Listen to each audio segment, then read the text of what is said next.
In many ways, humans are kind of evolutionary freaks. We're much more capable of learning skills than, let's say, our Australopithecus ancestors a few million years ago were. When I was 19, I bizarrely ended up getting an internship at a merchant bank. And in that bank, we had a manager. And he would pepper his talks with us with this kind of Darwinian language.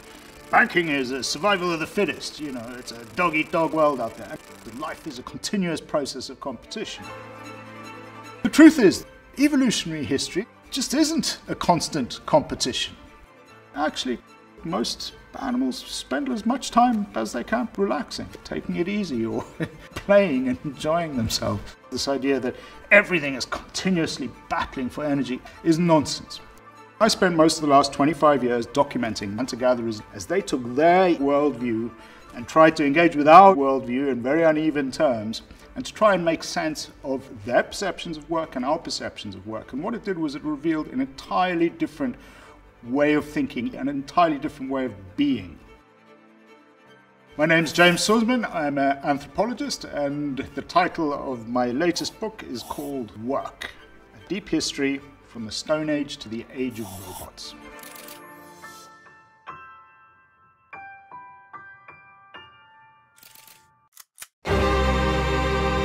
When one thinks about hunter-gatherer society, they have imagined a world in which we endured this horrendous struggle for survival in an eat-or-be-eaten world. Nature was red in tooth and claw, and life was hard, and we learned to accumulate and grab resources. It was a great competition for life.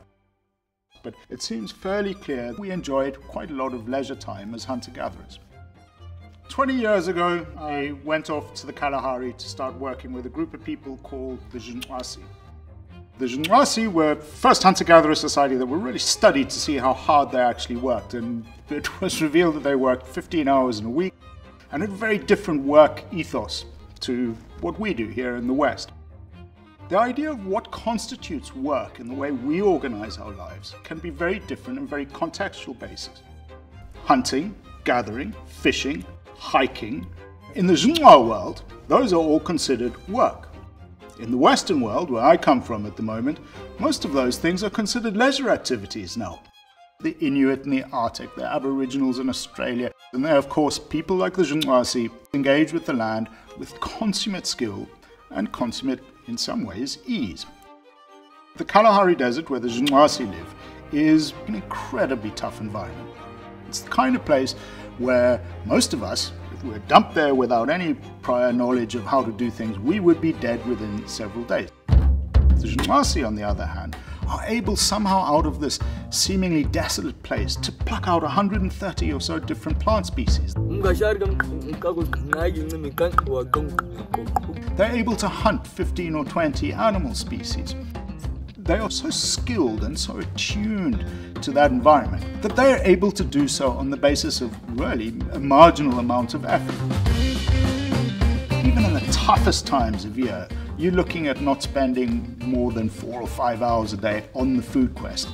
And you're looking at the best times of year, people are able to simply pluck things. It's almost a bit like a magical kind of 7-Eleven. Now, of course, it sounds a little bit idyllic, and hunter-gatherers went through intensely difficult times, periods of climatic change, but for the most part, living off the land seemed a very straightforward way of making a living, and we are supremely adapted to making a living as hunters and gatherers. Hunter-gatherer societies, they're typically highly egalitarian. Richard Lee, an anthropologist who worked with the Jinwasi, he used the word fiercely egalitarian, and I haven't found a better way to describe it. There are no hierarchies whatsoever. Age does not convey any authority to anybody. Gender does not convey any authority to anybody. It's incredibly open and tolerant. People don't force things on children. But they also realize that there's an instinct, in particular, they say, not among women, but among men. Young men who go out hunting and they bring in their first big animal, they'll strut in and show off. They'll say that potentially risks upsetting the egalitarian balance that makes the society function. Rather than praise a successful hunter, they mock them. Somebody shows up if they've killed a giraffe, which is something huge and it's enough to feed everybody for ages and the meat's drying from the branches, they'll say, this giraffe, this bit of a scrawny giraffe and it stinks a little bit. And there's this great ritual of humility and insult that goes on. And the hunter will be expected to behave with great humility. And the way it was described by one man, he said, we use it to gentle young men's hearts. To enable leadership to be based purely on context and competence, voluntarily given and voluntarily accepted. Resources were shared openly and evenly and done through a system of demand sharing. In the system of demand sharing, it is in the right of pretty much anybody to go and ask anybody else for a share of what they have. And it is considered extremely rude to turn that person down under any circumstances. It stops any kind of authority. This enabled food and resources to flow very evenly and very quickly through society. The truth is now, very few zoologists, in fact no zoologist or ecologist, will think of an ecosystem as governed by competition. Instead, will be governed by webs of intricate engagements, some of which are cooperative, some of which are less.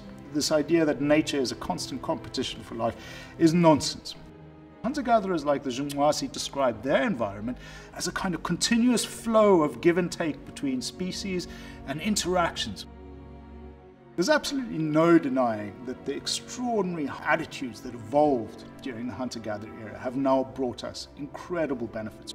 We are both incredibly adaptable and culturally intransigent. When change is forced upon us, we're really good at adapting to it. We're amazingly good at doing it, but only when we have no choice. And I think what we might see is a restructuring and reorganization of our societies. Identities now which are far more hybridized. We certainly have a work identity through our Zoom channel. But for many people, I think there'll be an opportunity to re-engage themselves in the physical space that they are in. And I think it's going to profoundly reorganize the way we think about community, identity, belonging, and self.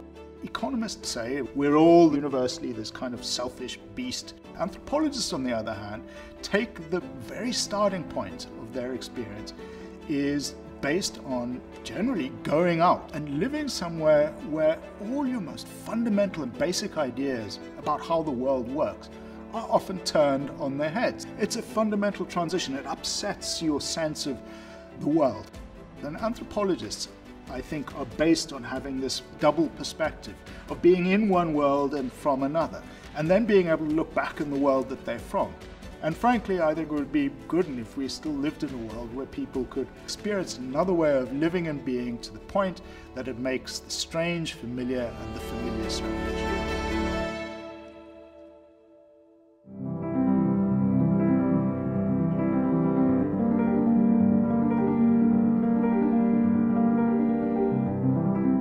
Get smarter, faster with videos from the world's biggest thinkers.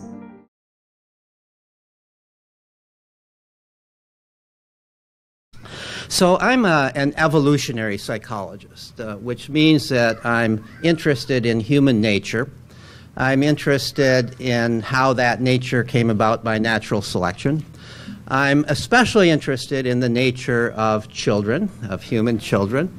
And I'm most especially interested in those aspects of children's nature that came about by natural selection to serve the function of education. And that's really all aspects of children, all those things that we think of as the characteristics of children, their curiosity, their playfulness, their sociability, their willfulness. I'm going to argue that all of these things came about in the course of evolution to serve the function of education. Unfortunately, in our standard schools, we shut all of these off. And then we try to teach them rather than allow them to educate themselves in their own natural ways. So you have a handout here. Does everybody have it? If there's anybody who doesn't, maybe there's some extra copies that could be brought, or maybe you could share. There's a couple of extra copies here.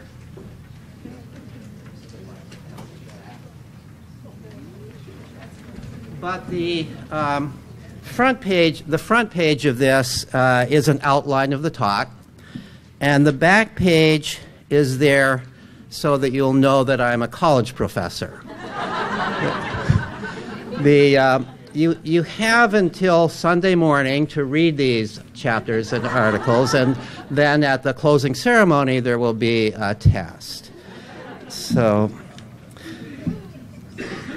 I'm on B here on this handout. What is self-directed? So the title of the talk is, what is self-directed education? How does it work? How do we know it works? So first of all, what is self-directed education? Let me start with what is education? You know, for the most part, when we use the term education in our culture, and most people think of education as schooling, it's something you get. You go and somebody gives you an education. You maybe pay for an education. It's something that we think of as actively given by the teacher to the student. The words we use, the grammar we use, puts the teacher in the active tense and the student in the passive tense. The teacher teaches or educates, and the student is taught or is educated. So that's the view that we have of education, and of course that view is entirely wrong in terms of how education has always occurred throughout human history before the advent of modern schools. It always was the reverse. Education was something always actively pursued and acquired by the child, and had little to do with whether or not adults were interested in helping the child out. I mean, if throughout history children had to depend upon adults teaching them, we would not have survived as a species. We survived as a species because children come into the world burning to learn about that world, and we can't stop them from learning about it unless we lock them away in closets, or we shut them away in schools and cut off their natural ways of learning. So when I talk to groups of social scientists or anthropologists in particular, I have a certain definition of education which goes like this. Education is cultural transmission, put in simple terms. Education is the transmission of skills, knowledge, values, lore from one generation to the next. It's the entire set of processes by which culture moves from one generation to the next. We have always been the educative animal. That's the thing that distinguishes us from the other animals. We absolutely depend upon education. We depend upon cultural transmission. Every generation starts off with the knowledge and skills, or at least some of the knowledge and skills of the previous generation, and then builds upon that. And that's what education is. Throughout human history, it was the onus for education, as I just said, was always on the child. It was not on the adults. Children come into the world designed to educate themselves. For purposes of, when I'm talking to other groups, I will sometimes define education differently from that, but in a way that I don't think is incompatible with that definition, but which has to do more with the concerns, instead of the concerns of people who are interested in human history and human biology, the concerns of people who are interested in children developing in our world today. And that definition of education goes like this. Education is the sum of everything a person learns that enables that person to live a satisfying and meaningful life. Whatever meaningful means to that person, meaningful to the person. Whatever it is that a child learns to live a satisfying and meaningful life.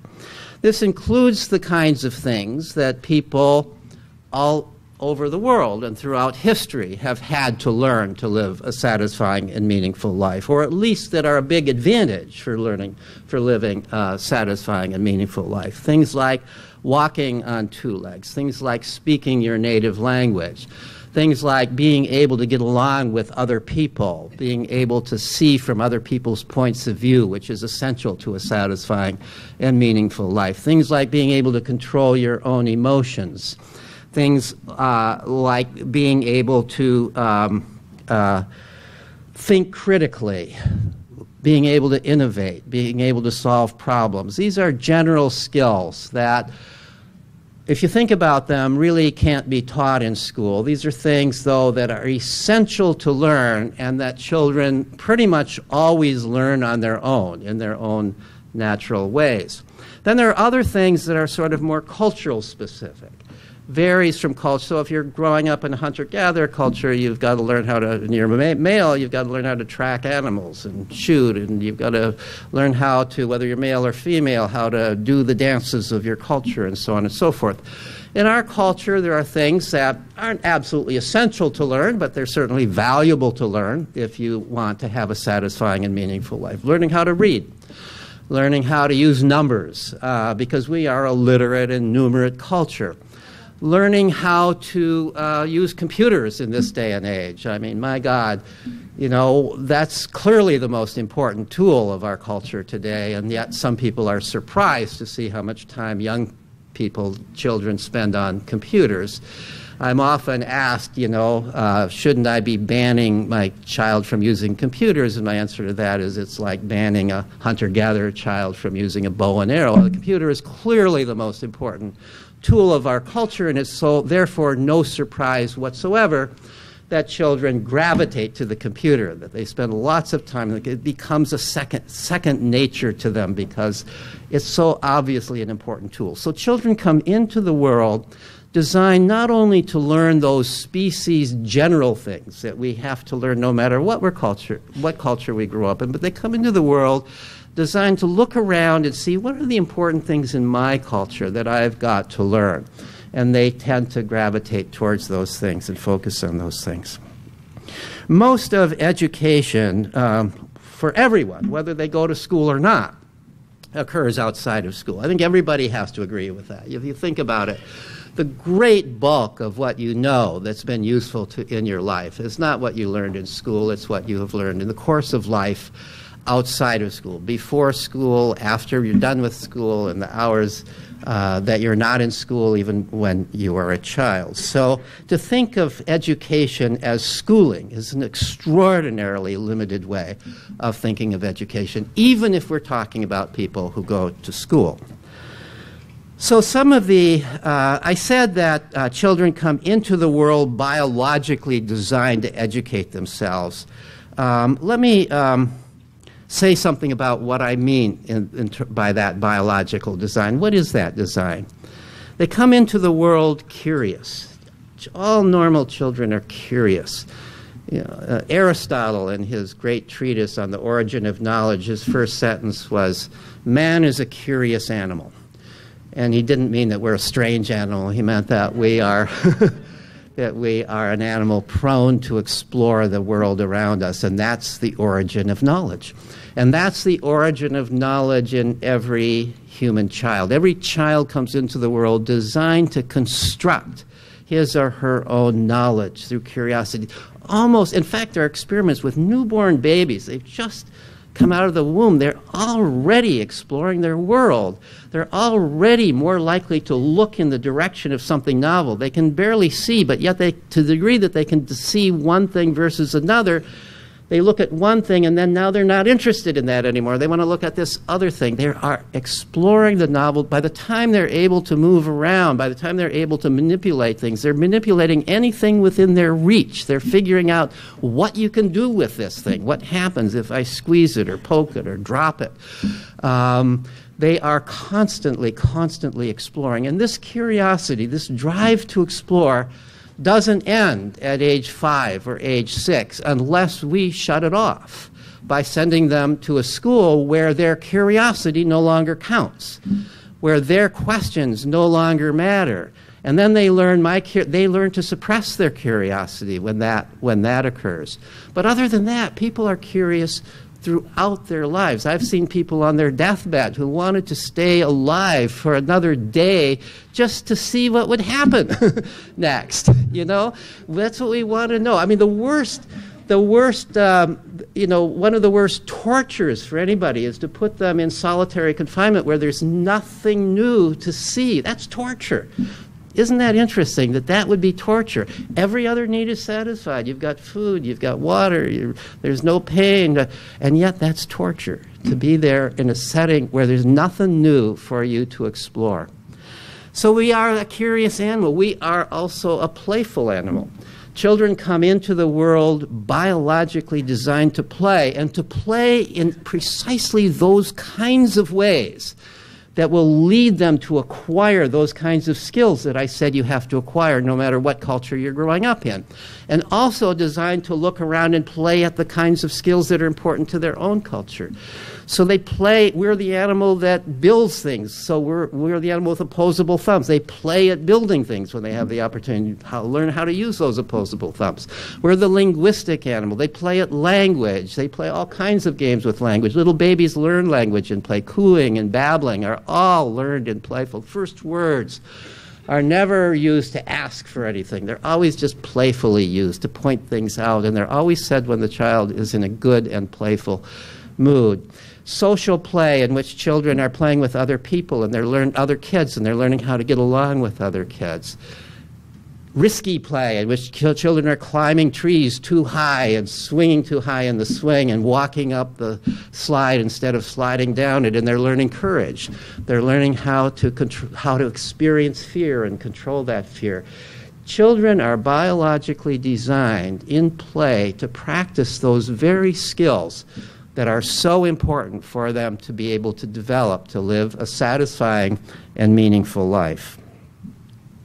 Some of the evidence that leads me to these conclusions comes from my looking into childhood in hunter-gatherer cultures. Now, I've never had the privilege or opportunity to live in a hunter-gatherer culture and observe them directly. But I have looked into their lives in two ways. One is by reading whatever I could find written by anthropologists who have lived in such cultures. And since there's not actually a whole lot written about children and children's lives in such cultures, I supplemented that by surveying anthropologists, 10 anthropologists, who fairly well-known anthropologists, who among them had lived in 7 different hunter-gatherer cultures on 3 different continents. As you may know, all of us, all human beings, were hunter-gatherers until a mere 10,000 years ago. From a biological perspective, from the perspective of evolution, 10,000 years is almost nothing. So basically, we evolved in the context of a hunter-gatherer culture. So it turns out that some people have managed to survive in a fairly pristine hunter-gatherer culture kind of way into the middle and even late 20th century. I would say that there's no pristine hunter-gatherer culture today. There are some that are still hanging on in some ways.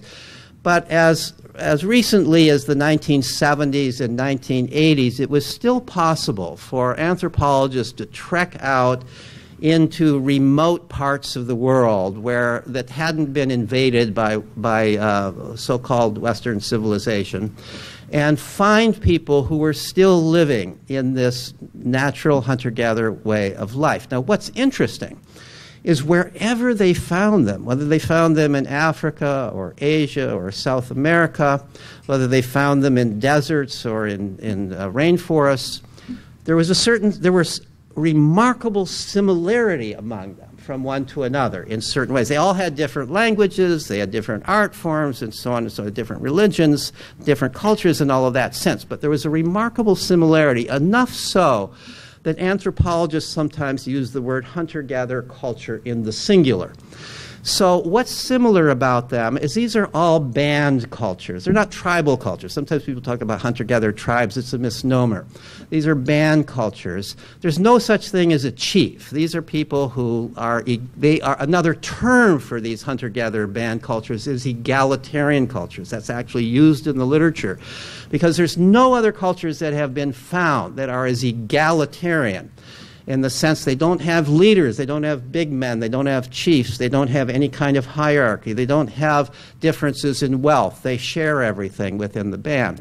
They move around from place to place, which means that there's no point in owning anything more than you can carry on your back. So that's one thing that helps make things egalitarian. If you're rich, if you had a lot of material goods, you would just be burdened down by it. So the primary ethos of these cultures is that everybody's equal. And they work towards that. It's not like it just comes naturally. It's not like it's human nature that everybody's equal. There is a certain part. We inherited from most primates are very hierarchical. There are alpha males who dominate the subordinate males, and most of the males dominate the females. So here's this group of primates, human beings, who are not living that way. They're living in a kind of state of equality, and they create that state of equality quite actively. They do things to reduce the likelihood of domination. One of the things they do is they use humor. Anybody who acts like they're a big shot, everybody just teases them and puts them down and ridicules them. There's one story an anthropologist said, so this young guy who went out and he came back with a fat antelope. And, when you come back with a fat antelope, you're supposed to talk about how skinny it is. And it was so sickly, and the only reason you got it is because it hardly could walk. And even then, it was not anything to do with your skill at bow and arrow. It was the wonderful arrow that somebody else made and gave to you. If you fail to do all of that, the rest of the tribe will do it for you. They will, and this will be led by the grandmothers. And the wise elder who was explaining this to the anthropologist said, anthropologist said, well, why do you do that? And he said, because we know that young men who think too highly of themselves can be dangerous. And so we don't allow them to grow to think too highly of themselves. So this is the hunter-gatherer culture that we evolved in. Now, they have, as part of their egalitarian ethos, they have an extraordinary sense of individual autonomy. For me to tell you what to do, even if it's good advice, even if I just think I'm helping you, I see you're doing this and I know a better way to do it and let me tell it to you, that would be kind of taboo in that culture because I'd be acting like I'm better than you, like I know something that you don't know. There might be some way I could help you out, but I'd have to be very careful to do it in some way that I am not acting like I'm better than you just because. Now, what's amazing, so they don't tell one another to do, and this was what at first I couldn't believe. It was only when I heard it from so many different anthropologists. They don't tell children what to do. They really don't tell children what to do. I heard this over and over and over again. Can you imagine that? Raising children. And they also don't raise children. Raising, by the way, is post-agricultural. We raise vegetables, we raise children, so on and so forth. They didn't have agriculture, so they didn't raise children. Children kind of grew like trees grow. They had that different attitude about how children, the adults are kind of like the soil that the children are using for their own purposes as they are growing. So my survey of these anthropologists and the reading I did led me to three conclusions about how education occurs in hunter-gatherer cultures. The first conclusion is that adults do not direct children's activities. They trust children's instincts and they trust children's judgments, believe it or not. Let me just read a couple of quotations that illustrates this. So this one comes from a researcher named Yumi Goso, who studied groups of hunter-gatherers in South America, but she's writing here about hunter-gatherers in general. Hunter-gatherers do not give orders to their children. For example, no adult announces bedtime. At night, children remain around adults until they feel tired and fall asleep. Adults do not interfere with their children's lives. They never beat, scold, or behave aggressively with them, physically or verbally, nor do they offer praise or keep track of their development. Nor do they offer praise or keep track of their development. So this is what I heard over and over and over again. There was one anthropologist who I interviewed who studied, he and his wife studied a group called the Batak in Indonesia. And he said that they have a number of taboos in their culture. One is there's no murder. Another is you don't have sex with your daughter or your sister or other close relatives. And another is you never hit a child. So that's a taboo. That would be, it's right up there with murder and incest. I'm not necessarily saying it's quite as high as murder or incest. Murder and incest occur occasionally, and so probably does occasionally hitting a child, but it's never approved of. If somebody is hitting a child in a hunter-gatherer culture, immediately they assume that that parent, there must be something wrong with that parent, and we need to intervene, we need to calm the parent down, we need to take the child and comfort the child, because hitting a child is not an appropriate behavior in this culture. So here's another quotation. The idea that this child is my child or your child does not exist. In other words, you don't own your child. Deciding what another person should do, no matter what his age, is outside the Aquana vocabulary of behaviors. There is great interest in what everyone does, but no impulse to influence, let alone coerce anyone. The child's will is his motive force. This is somebody that many of you may have heard of, Jean Laidlaw, who's not an anthropologist, but who was a young explorer who was exploring in South America and happened to become acquainted with this group of South American, Native South Americans, and wrote a wonderful book called The Continuum Concept about it, which many people today actually, or at least some people today, take almost as their Bible of child raising. So others have written about how young children, I don't have the quotes, about how young children are allowed to explore their environment. One of my colleagues at Boston College is named, who's Gilda Morelli, lived for many, many months with a group of hunter-gatherers called the Efe in Central Africa. And she's showed me slides that she's taken of toddlers playing with fire, playing with machetes, parents, adults sitting in the background, not paying any attention to this. And I asked her, well, why are they letting them play? Don't the kids sometimes get hurt? These little kids with big sharp knives, and they're playing with fire. Don't they sometimes burn themselves or cut themselves? And what she said was, yes, sometimes they do. But these are typically very minor injuries. And if you were to ask the adults, why is it you take these things, why don't you take these things away from them? They say, their first answer would probably be, well, because, why should we take them? This is what they want to do. We don't control what they do. And the second thing they would say is this is how they learn. That how are they going to learn how to use a knife? How are they going to learn how to use fire if they don't play with that? And the younger they start doing it, they may not say it in these terms, but this is me talking now. The younger they start doing this, the more this is going to be an actual extension of their body. That knife is going to be an extension. It's going to be like second nature to be able to use that knife. Just like our 2-year-olds playing with computers. It's becoming an extension of their body. They will have a natural way of using computers that Jerry and I will never have. So that comes from the studies of hunter-gatherers. By the time that children are 4 years old, they are able to go off with the other kids away from adults.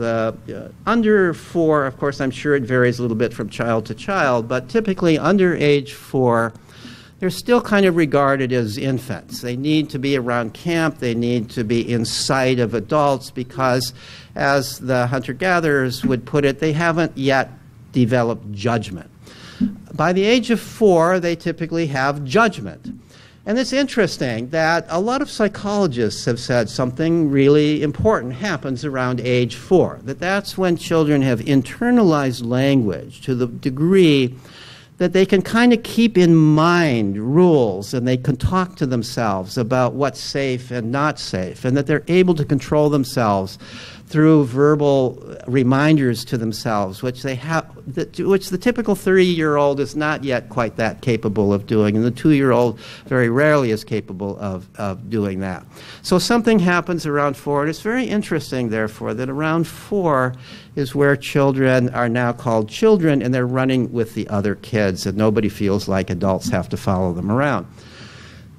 Interestingly, childhood ends not really until you have children yourself.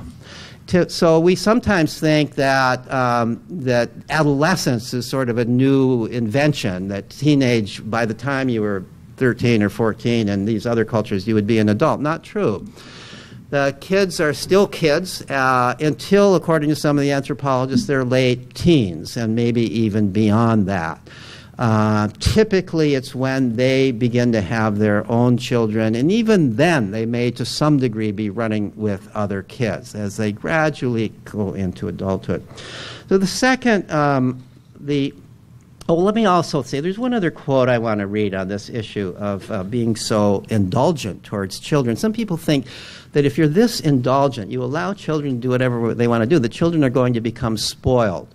Well, here's what Elizabeth Marshall Thomas says in response to that question. This is from a book called The Old Way, which I would recommend. Elizabeth Marshall Thomas was one of a member of a family, an explorer family, who was among the first to make contact with a group in Central Africa called the Chwanzi, that also are called the Kong, and have been probably the most, since that time, the most studied of all hunter-gatherer groups. But she made contact with them, she and her family made contact with them at a time when they had essentially no previous contact with the West.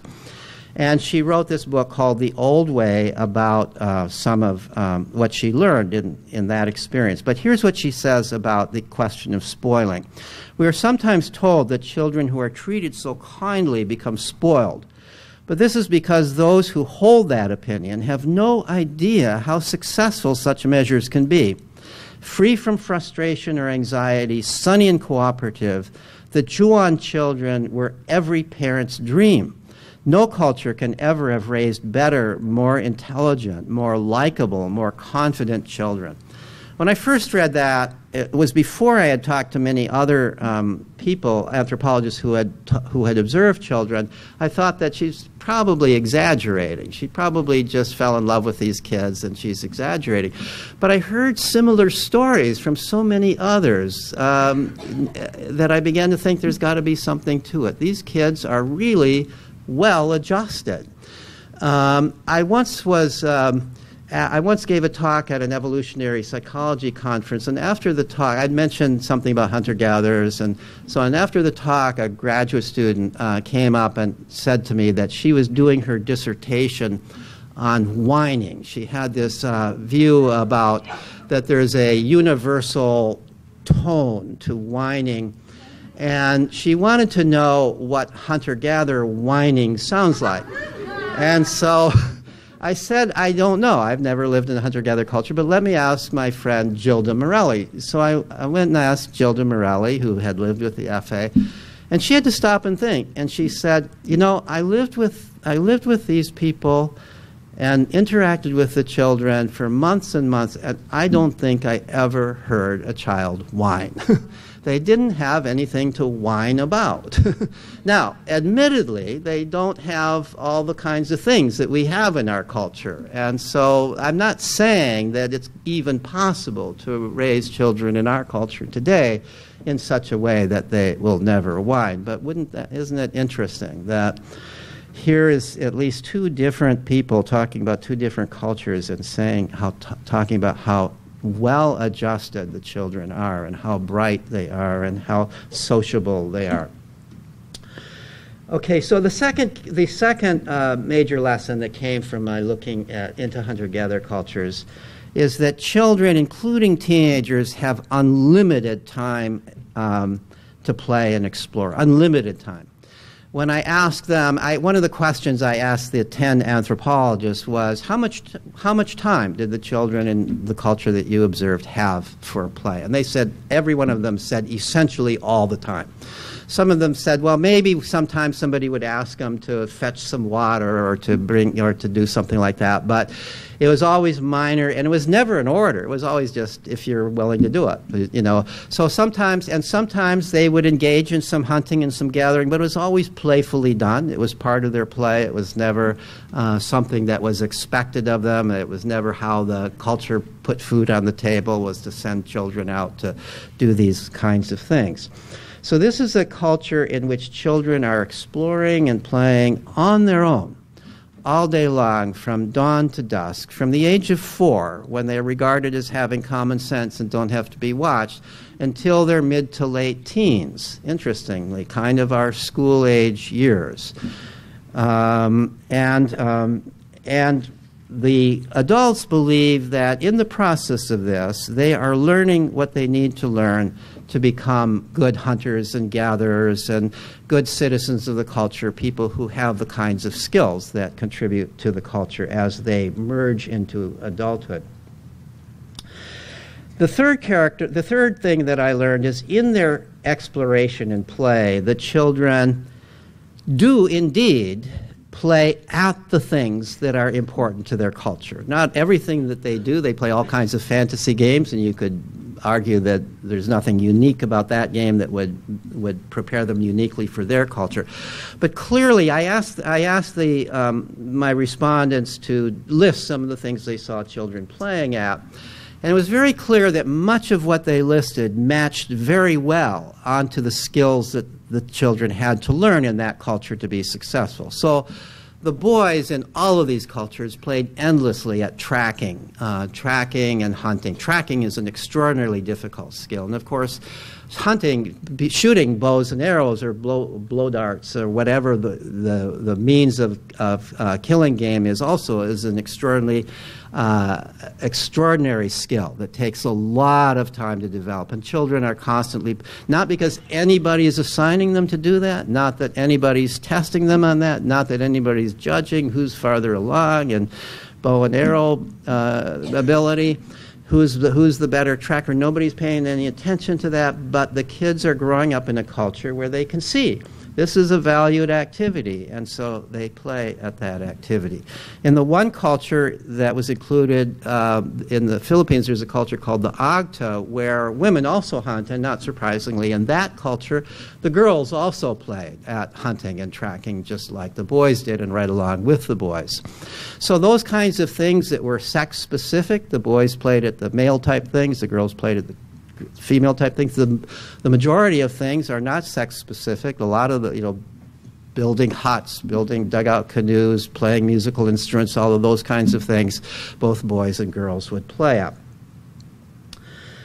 So what happened to that way of life? What happened to that? What caused us to step out of the Garden of Eden? The answer is agriculture.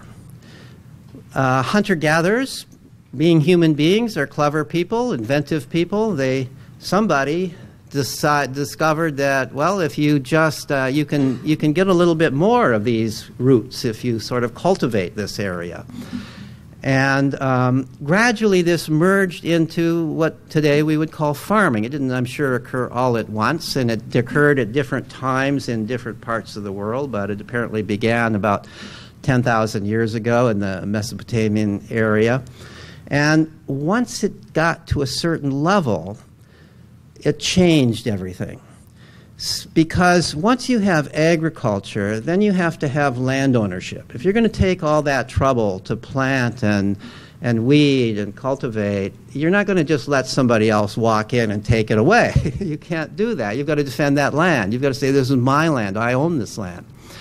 Once you've got land ownership, then you've got differences in wealth. You've got some people who own land and other people who don't own land. And now the people who don't own land are dependent on the people who own land. So now you get hierarchy. Now you have some people who are dependent upon other people. And this leads inevitably to systems of masters and slaves, systems of lords and serfs, systems today that we call employers and employees. So you have suddenly now hierarchy. Now this old idea about raising children, not raising children, letting children grow up in a way in which their free will is valued, that doesn't work anymore. In a hierarchical society, free will could get you killed. You've got to grow up where your primary purpose in life is to obey. Most people, by the time of feudalism, most people, of course, were slaves or serfs. There were a few lords and masters at the top. But most human beings, at least in the Western world, were slaves or serfs. And you had to obey. Your survival depended upon obeying. So the whole system of raising kids changed. The goal of child raising, and now it was child raising, was to subdue free will. And the primary tool for subduing free will, of course, was the rod or the cane. And we know some of this history even from the Bible. I mean, have you ever looked at the Bible to try to get child raising advice? I've looked through the Bible to try to find child raising advice, and here's some of the things that I found. In Proverbs, foolishness is bound up in the heart of a child, but the rod of correction shall drive it far from him. Well, that's pretty mild compared to everything else I found. So here's Deuteronomy. If a man has a stubborn and rebellious son who does not obey his father and mother and will not listen to them, when they discipline him, his father and mother shall take hold of him and bring him to the elders at the gate of the town. Then all the men of this town shall stone him to death. That's pretty severe, and I kind of hope that most fathers and mothers pretended that their child didn't disobey. And it isn't just the Old Testament. Here's what the Gospel according to Matthew has to say. For God commanded, saying, Honor thy father and mother, and he that curseth father or mother shall be put to death. So the goal of child raising was obedience. If your child isn't obedient, that child doesn't even deserve to live. How far this changed from when it was a time to, it was a crime to beat a child to it was a crime not to beat a child. That was the way the world changed after agriculture. This is the horrid history that followed. It's a short history from a biological point of view that followed hunter-gatherer times and has preceded today. Maybe we are about to merge out of that history.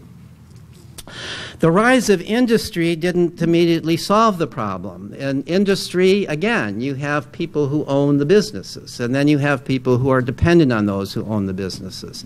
And just as rich farmers could get richer by having slaves and working people to death in the fields, people who owned businesses could get richer by having workers working as many hours as possible for as little pay as you could give them. And many of those workers were children, as we well know.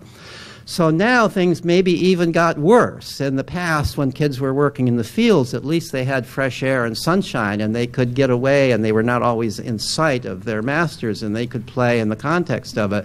But now they're in dirty factories, or they're in coal mines, and they're working in that way. And this is the world in which schools, as we know them today, came about. That's the point that I am leading up to. So the first widespread system of compulsory schooling occurred the first systems really began in the as early as the 16th century. They were part of the Protestant Reformation. The Protestants, unlike the Catholics, believed that everybody needed to be able to read the Bible themselves. It wasn't enough to get it from the priest. You had to read the Word of God yourself. Well, corollary to that, of course, is that you've got to be able to read. So to save souls, they developed schools to teach children to read. And they required, in many communities, children were required, not by the parents, but by the community, by the church, to go to such schools. Now, even more important than learning to read the Bible, of course, was believing the Bible as gospel. So these were schools designed to teach reading and designed to indoctrinate the children in the gospel. Now, in addition to that, this whole idea of of obedience and suppression of will was also very, very dominant and very, very much part of the Protestant ethic as it had been previous to that time. And so the schools really developed for three primary purposes. One was to teach kids to read the Bible.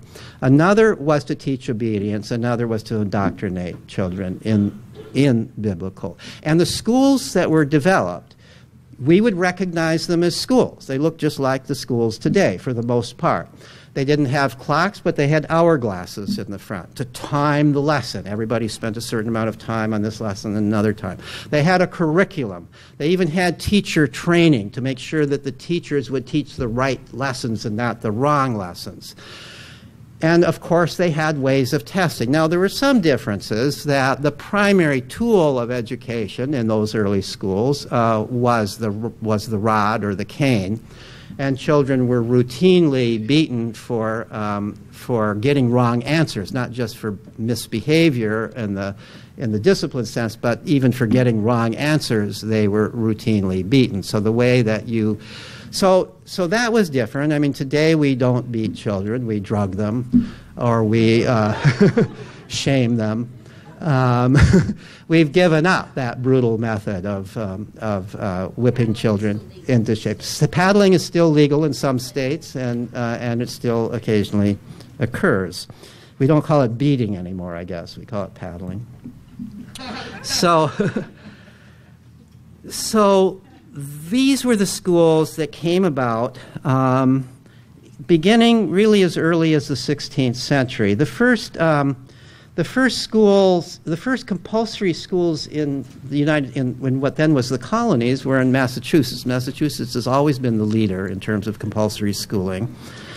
And in 1642 in Massachusetts, the Puritan clergy required the children in the colonies to go to school, and they developed a reading primer called the New England Primer, which was colloquially called the Little Bible of New England, and I've seen a copy of it or a facsimile of it.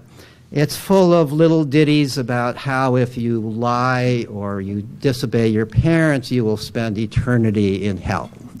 These are things that the children memorized, and these are the passages that they learned to read. There are little Bible passages in it. You learn your ABCs by first there's in Adam, and Adam is a big A. In Adam's fall, we sinned all. That's the first lesson in the ABCs, and so on. So that was the Little Bible of New England, and it gives you some idea of what school was all about when it first started in the colonies. Coercive schooling was developed most fully and most completely in Prussia, which was the largest of the German states. Prussia really took this idea and carried it much farther than anybody else. The person who is really in many ways credited with the founding of the idea of universal compulsory education is a pietist priest named August Hermann Francke, who in the late 17th and early 18th century developed a system of pretty effective compulsion of families to send their children to school. And here, let me read a little bit about what he says school is all about. Above all, here's from his handbook for schoolmasters. Above all, it is necessary to break the natural willfulness of the child. While the schoolmaster who seeks to make the child more learned is to be commended, he has not done enough. He has forgotten his most important task, namely that of making the will obedient. So these people who founded schools, and these are the precursors to the schools we have today, were very clear about the purpose of school. They didn't hedge it. They didn't hide the terms. They were very clear. Francke goes on in this manual to say that the most effective way to break a child's will is through constant monitoring and supervision. He was kind of against a lot of beating. He said that beating has an immediate effect, but it doesn't have the same long-term effect as constant monitoring and supervision. So So here's what he said. Youth do not know how to regulate their lives. They are naturally inclined toward idle and sinful behavior when left to their own devices. For this reason, it is a rule in this institution that a pupil never be allowed out of the presence of a supervisor. The supervisor's presence will stifle the pupil's inclination to sinful behavior and slowly weaken his willfulness. John Wesley, the founder of Wesleyan Methodist sect, was also wrote a handbook for schools. And here's what this was sometime later, and here's what he had to say. As we have no play days, so neither do we allow any time for play on any day, for he that plays as a child will play as a man. God forbid. So that's that's where our schools came from. And then in Prussia, and then as churches began, the power of churches began to weaken, and the power of states began to increase. States got the idea, let's take the schools away from the churches. Let's us as states run the school. Let the government run the school. And this occurred first, again, most effectively in Prussia. King William II declared in, 1794, that henceforth the schools would be run by the state, not by the church. The schools continued to be run in the same way, but now the doctrine that was being taught was a doctrine about nationalism and patriotism and how the German language is the best of all languages and how Germany is surrounded by enemies and so on and so forth. And we know what that led to eventually. So that was the origin, and every other nation looked at Prussia with envy. Wow, look what they're doing. Napoleon loved it. This was how they could create little soldiers. In the United States, Horace Mann was very much impressed, again in Massachusetts. Horace Mann, who became the first Secretary of Education in any state, was so impressed by what was happening in Prussia and how it was going to create good citizens, and how in this democracy in America we need the state to create good citizens, that he imported this procedure and also then created compulsory schooling. The first compulsory state-run schools in the United States were in Massachusetts in 1864, if I remember right.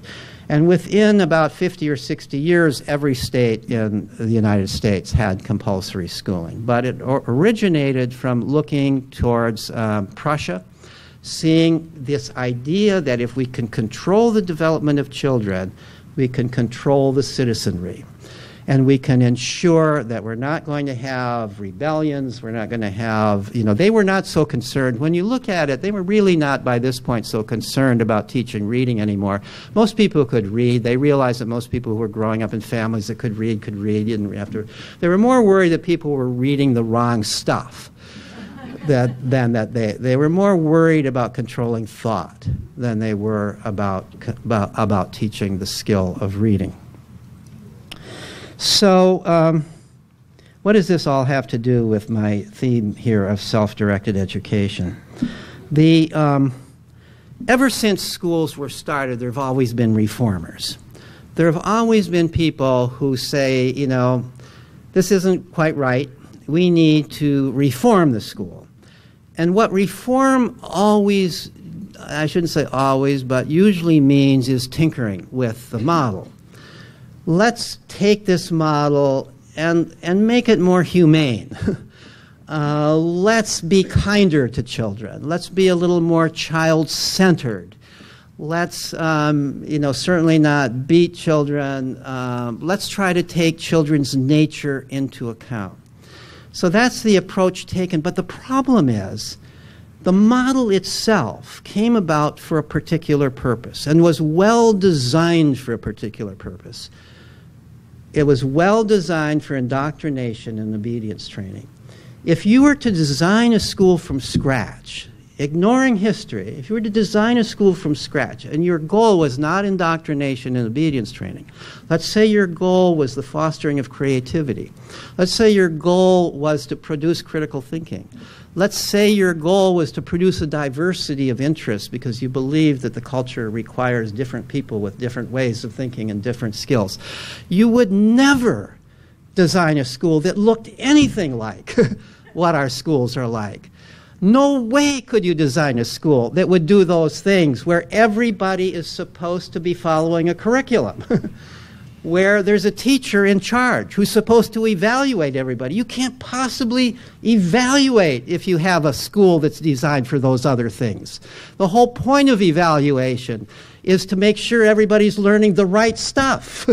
And that means indoctrination. And it doesn't matter what you're indoctrinating. I mean, I've argued with some of my colleagues who say what a crime it is that not everybody is being taught that evolution by natural selection is a fact. And I say, well, you know, if you want to teach it that way, then all you're doing is indoctrinating. You're just doing the same thing as what you're complaining about that the other side is doing. So what you need to do is to trust people if you want this. And no way can you do that by tinkering with our current system. So that comes to self-directed education. Self-directed education cannot come out of a modification of what we have. It can't. It simply can't. Because what we have is a system in which there's a curriculum. And if there's a curriculum, if you have to learn certain things by certain times, and if the teacher's job is to make sure that kids learn that, no way are you doing anything that frees kids from the idea that their job is to obey the teacher. You might make it that they have to kind of guess because you're not so clear what it is they have to do. They have to kind of guess what they want you to do. But you still have a situation where their job is to figure out what they have to do for you to pass them, to get that passing grade. As long as they're being judged, their job is to figure out how they're being judged and to do what they're being judged on.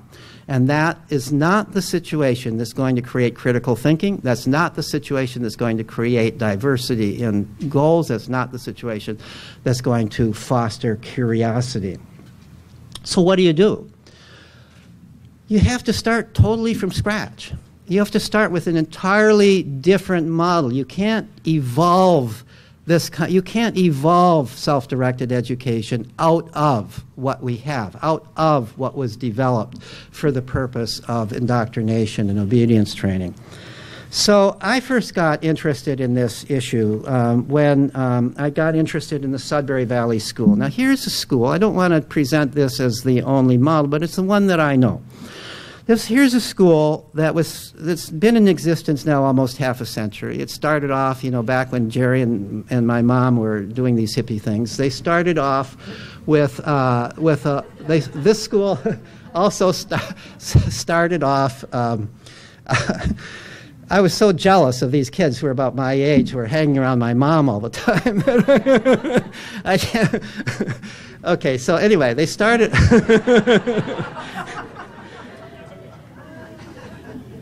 So the school started off in 1968, back when there were a lot of little free schools. But this school has lasted. This school did something that most of the other schools didn't do. They really founded themselves with a constitution, a way to solve problems, a way to finance the school, and so on and so forth. So a lot of the things that ended up sort of destroying the other schools didn't happen at Sudbury Valley. But let me describe what Sudbury Valley did. They turned the hierarchy upside down. So instead of the idea that teachers, that there are teachers, or that there are adults are in charge and that there's a curriculum and children have to learn the curriculum and the adults evaluate the students, they turned it around so that the school is quite literally owned by the students who are age 4 on through teenage years. And the staff are hired helpers.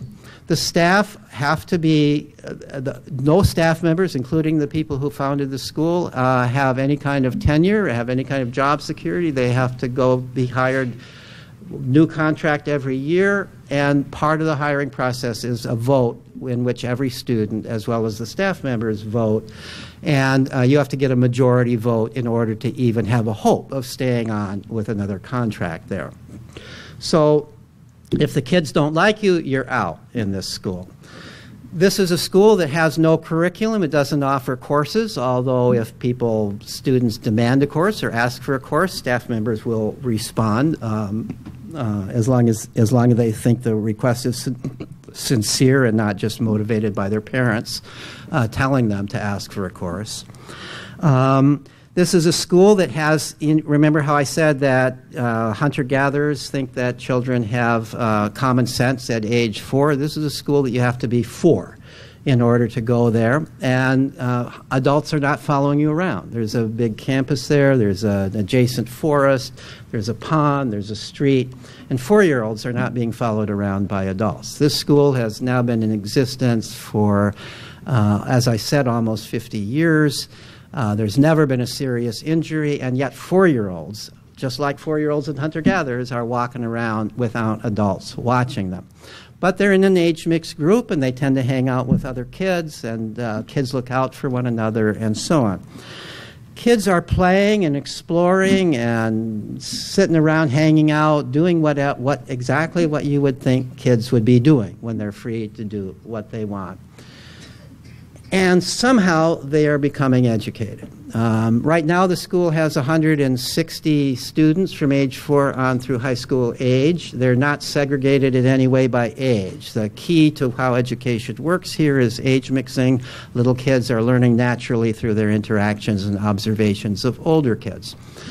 The school has many facilities for learning different kinds of things. There's a kitchen, there's of course computers, there's lots of books, but nobody's required to use any of this stuff. If somebody just does computer all the time, plays Angry Birds, let's say, day after day after day after day, no staff member is going to come around and say, don't do that, do something else, or don't you think it's time to do something else? They're not going to do that. They trust kids. That is a key part of it. That's one of the key parts of how it works.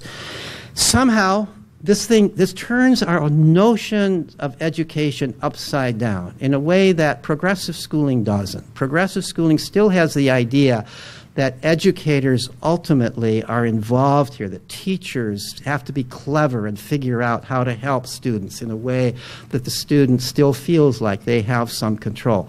But here's a situation where truly children are in charge of their own education. And yet it works. My first study of the school many years ago was a study of the graduates. I was concerned. My own son had become a student there. And I was concerned, would he be able to go on to be anything other than an artist? And not that I would be unhappy if he became an artist, but I didn't want that to be the only possibility. And so I did a study of the graduates, and lo and behold, I discovered that there are a lot of fine artists who were students there. But in addition, there were people in the sciences, and there was a professor of mathematics who was a graduate of the school. I located almost all the graduates at that time. And those who wanted to go to college didn't have any difficulty getting into college, didn't have any difficulty adjusting college, even if they had never taken a course before, even if they had never read a textbook before. How did they do it? So I asked them, and I found it, actually, it turns out it's not that hard. It's there's not that much that anybody else has actually learned in high school. So, I know that. I teach in college, and every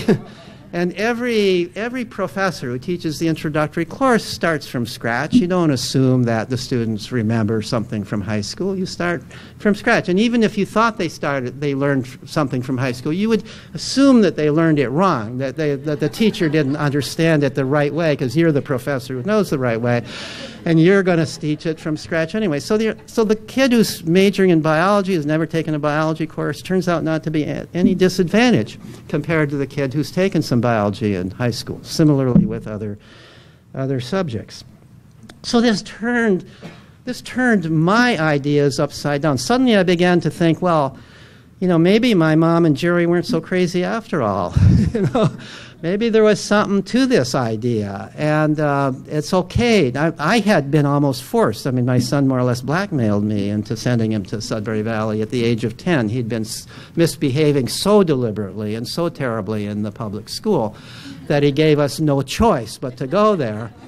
And then I had to do a study to make sure that it wasn't going to ruin his future by going there. So So it turned my views upside down, and I began to get interested then in how children learn. So they apparently learn. How do they learn? How do they acquire these abilities? How do they acquire what it takes?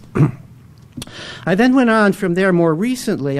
Because I started writing a blog for Psychology Today about self-directed education, and a lot of the people who were reading my blog were homeschoolers, and I didn't know much about homeschoolers, but particularly they were unschoolers, people who were, this was home-directed, self-directed education. I began to get invited to some of their conferences and to give talks, and met some of the kids who were at the conference, and I was impressed. They seemed a lot like Sudbury Valley kids. They seemed to have a kind of grace about themselves. They seemed to be mature in a certain sense while still being childlike. They seemed to be able to look an adult in the eye. They seemed to be able to make friends easily, despite the stereotype about homeschool kids that they're socially isolated and socially awkward. So I got interested in that. I wasn't so sure. I did get this inkling from seeing the kids that maybe this works too.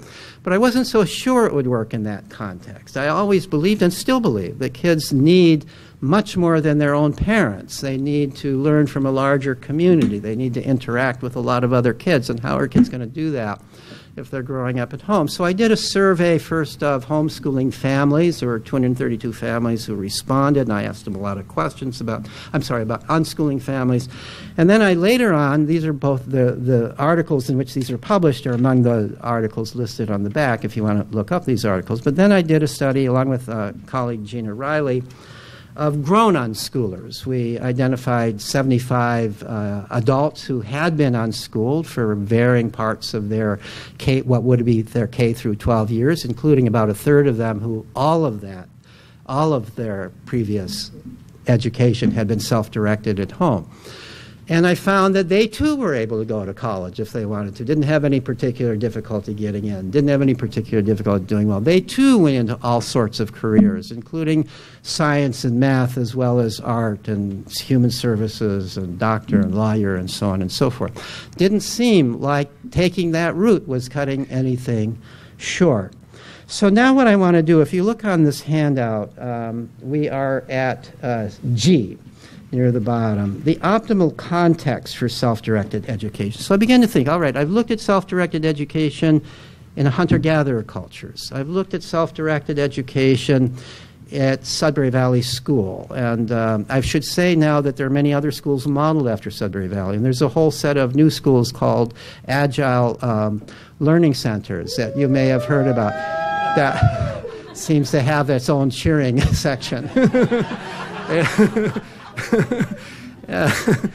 And I had to mention them or they wouldn't talk to me afterwards.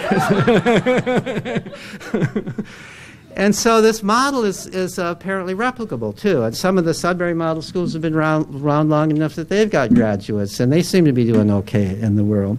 So when combining all of this and looking now at the unschoolers, what's common? What is it about? What is the context? I don't believe you can just turn kids out on the street and they're going to become educated.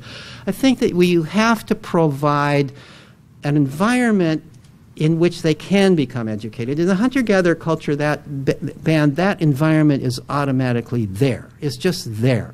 You don't have to do anything to provide it. But in our culture, it's not necessarily just there, at least not for every family, for every kid. You have to do something to provide it. So what is it that we need to provide? And that's this list of 6 things that I've come up with, that in my mind, these are the optimal conditions for self-directed education.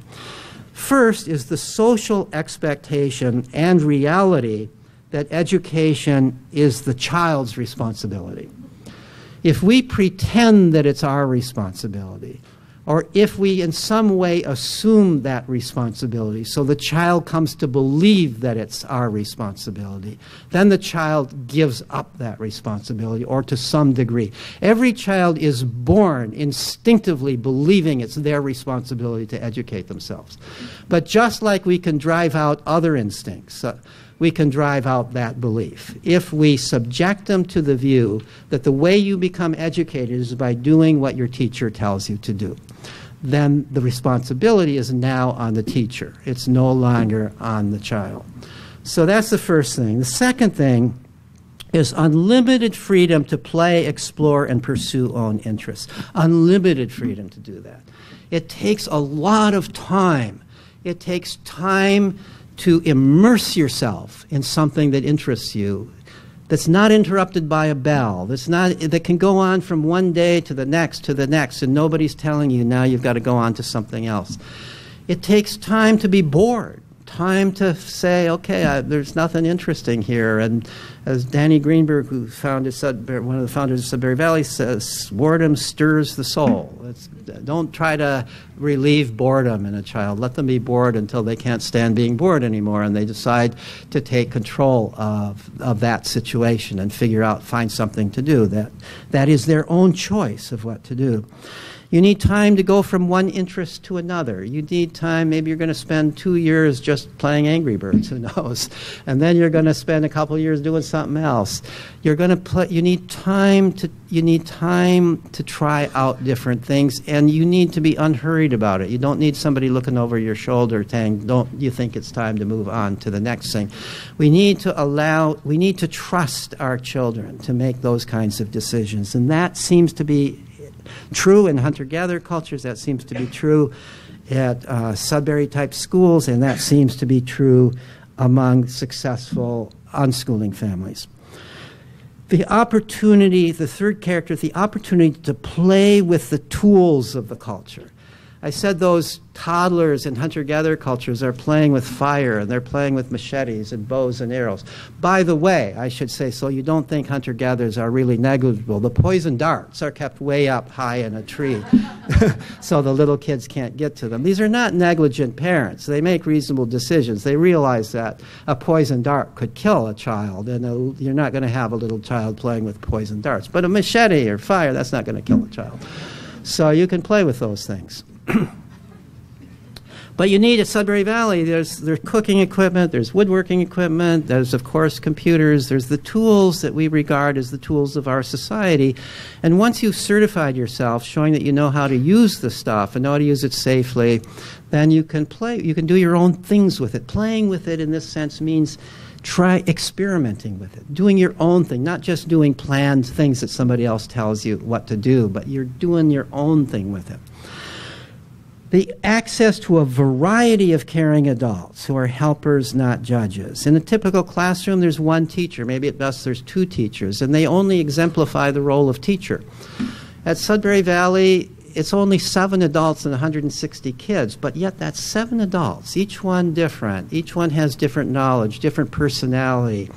Any one of them is available to any kid who wants to go there. The kids don't very often go to the adults. They're much more likely to go to other kids. But if they do want to go to an adult, they know which adult to go to. There's one adult that would be the right one to go to if you need a lap to sit on or a shoulder to cry on. There's another adult who might be the right one to go to if you're burning for a political argument.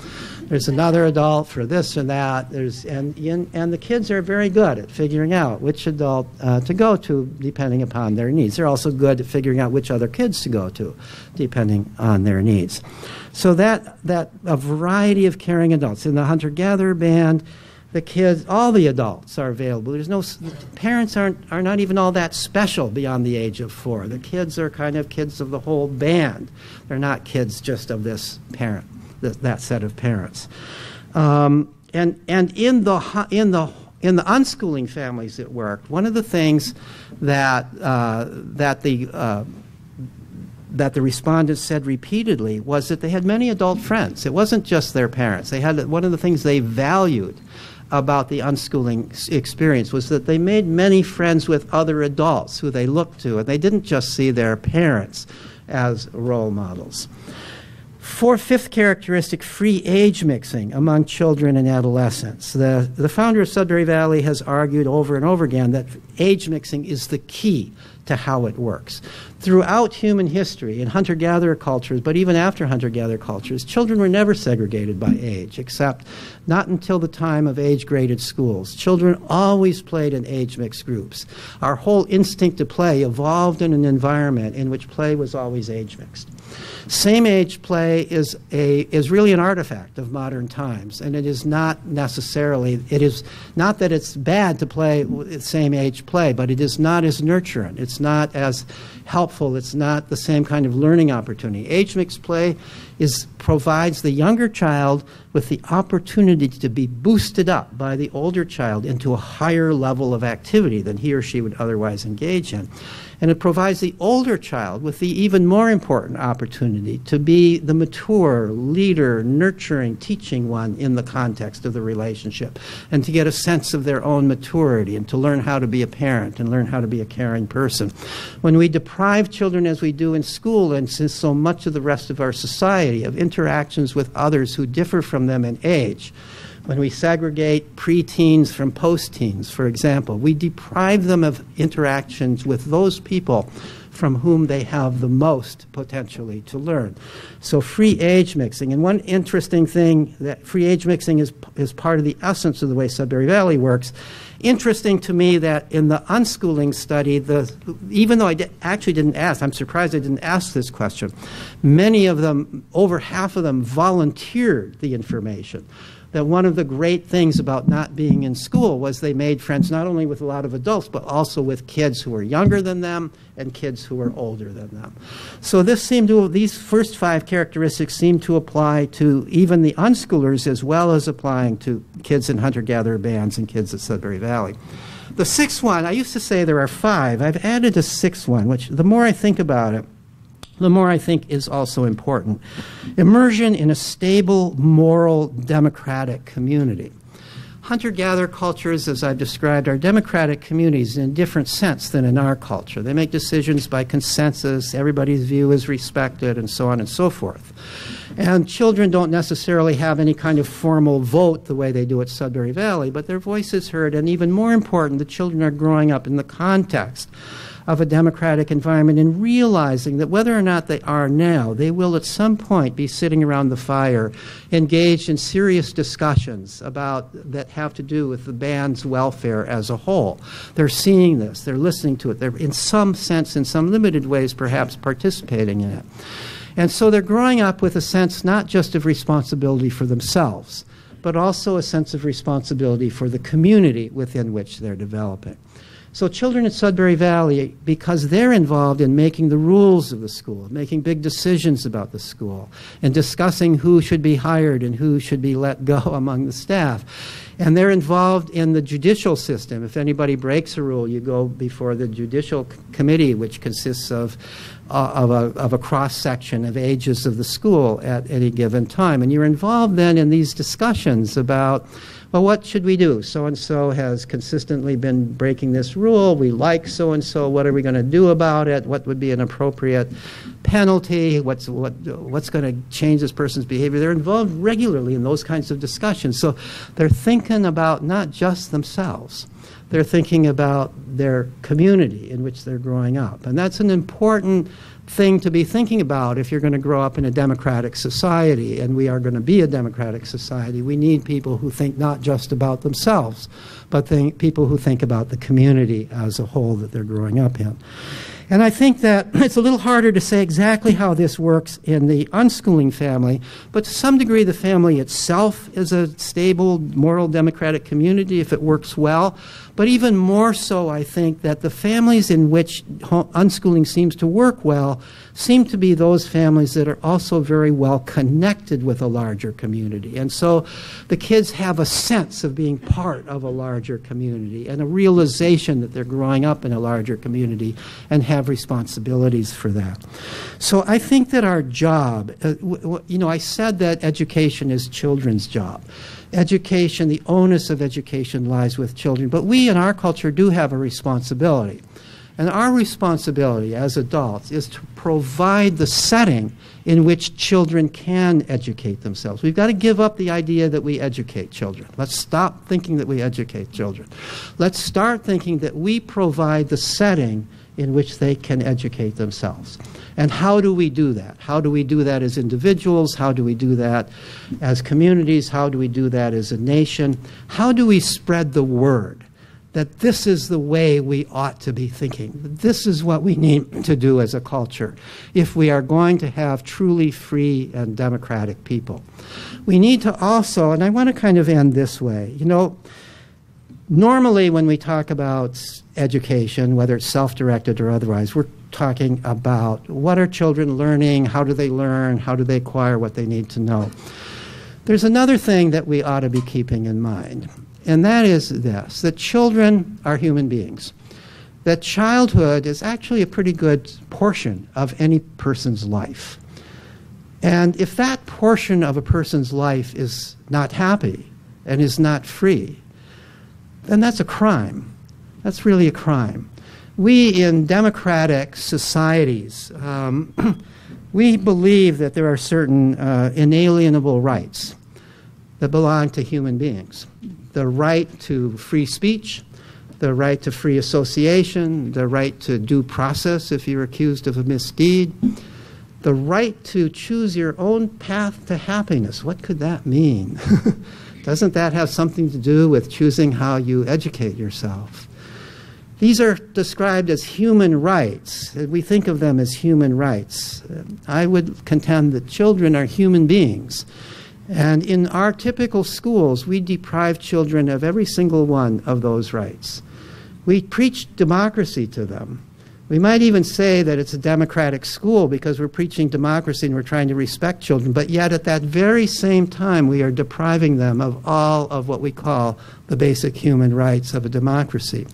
If we want to prepare children for democracy, don't we have to allow them to experience it growing up? And the school, the learning center, that's the place where they can experience it. And we need to think about education in that way. Well, these are the kinds of things that we'll also be talking about in the workshop at 3:30 tomorrow in talking about the mission of the Alliance for Self-Directed Education. How can we spread the word? How can we get a movement started? How can we convince society as a whole that we need to start treating children as human beings, and that indeed we don't have to be afraid of doing that, because there's a lot of evidence that if we provide the right context, we can treat children as human beings and they're going to grow up okay. So thank you very much for your really kind attention.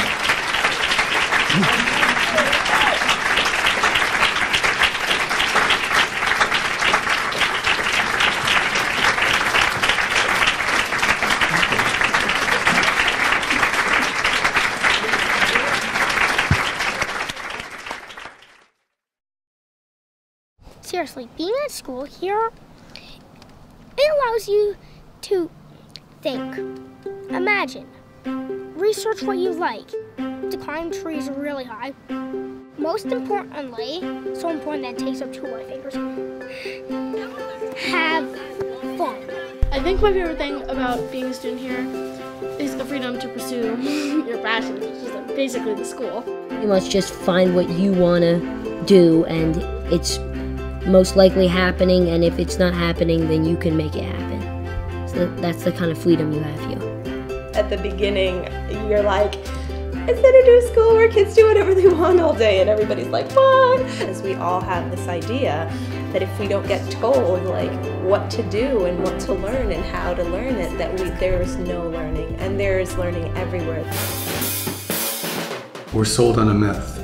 All of us are, as parents, as kids. The myth is that if you attend school and you get good grades, then go to college and get good grades, that you're guaranteed success in life. I don't want them to become experts in doing what other people want them to do. They have to figure out what they want to do, and nobody can figure that out for them. You need to know who you are, what you want in that moment, have an ability to figure out how to get it. We give kids a tremendous amount of respect and room to figure those things out. I sent her to public school kind of like an experiment. I felt like I sent in this really filled and happy and joyful human being. The interest in learning totally faded. Her self-confidence totally faded. That's just not the environment here. I saw her slowly kind of coming back out of her shell and just being herself, and what's more important than that? It's a safe community where you can feel comfortable and you're not pressured to do anything. I've always just cared a lot about ending the oppression of young people. We're really about giving people the space, this time where life is the curriculum, a scaled down version of the larger world. You're learning more than you think. You're teaching yourself. I never got taught how to read, and I know how to read. I think the underlying lesson that we have here is a much more positive communication to the kids, and that is we trust you. Like, we have this musical. We found other people who are interested in acting. We found someone to direct it. Now she's a staff member here. She loved it so much she couldn't help but stay. It's definitely a collaborative environment. 1, 2, 3, Eureka! I try as hard as I can because I wanted to do this. I asked to do this. I got into this. I just joined Sudbury this year. I'm interested in digital art. I'm at a place where I can really explore what I want to do, and I can get better at drawing and writing and my photography, so I can really focus on like the creative aspects of things. You develop as a person and not as this whole group of kids in a class learning the same thing. What I worried about the school when we first came ended up being what I saw as tremendous strengths. Age mixing, I think, is one of the best things about Sudbury. I just really like being around like older and younger kids. I don't know. 14.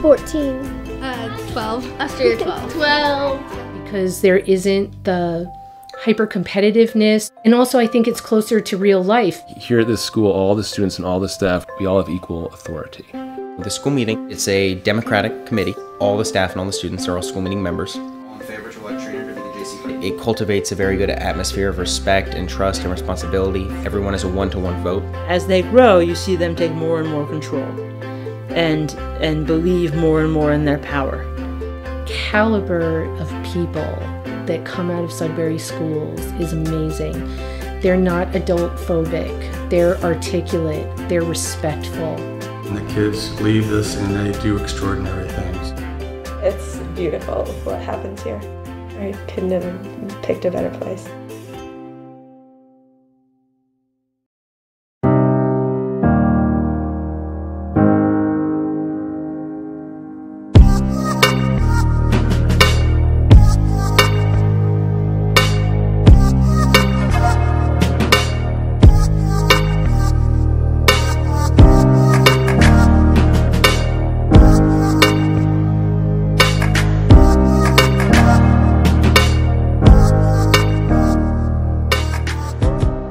It's a place where like people are encouraged to be themselves. A place where you can learn to just be yourself. It makes me feel way more free. The sense of community, definitely. It's a lot more loving and caring. Being here, I have so many passions, and I kind of know that like there's a lot of things and a lot of opportunities that I'm going to take. Wicklow Sudbury School is the first democratic school in Ireland. There's no curriculum, no classes. That's not to say that learning doesn't happen. It just happens in a very different way.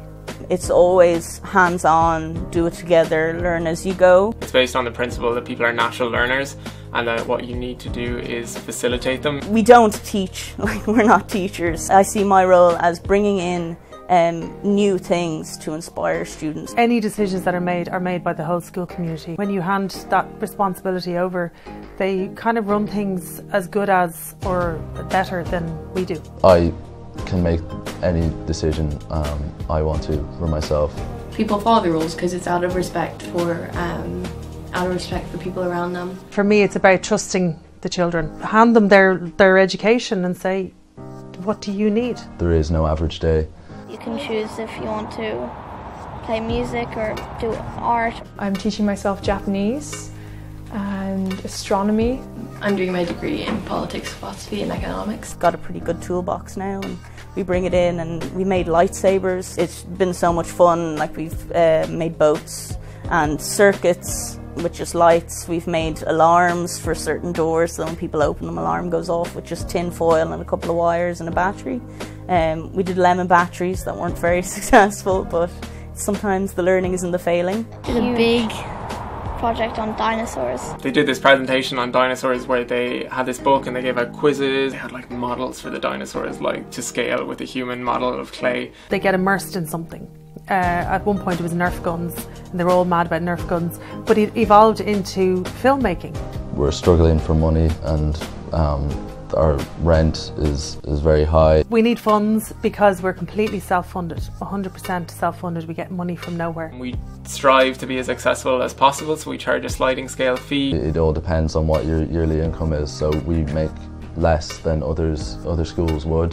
What we're doing has the potential to influence the school system across Ireland. There's already another school opening in September in Sligo.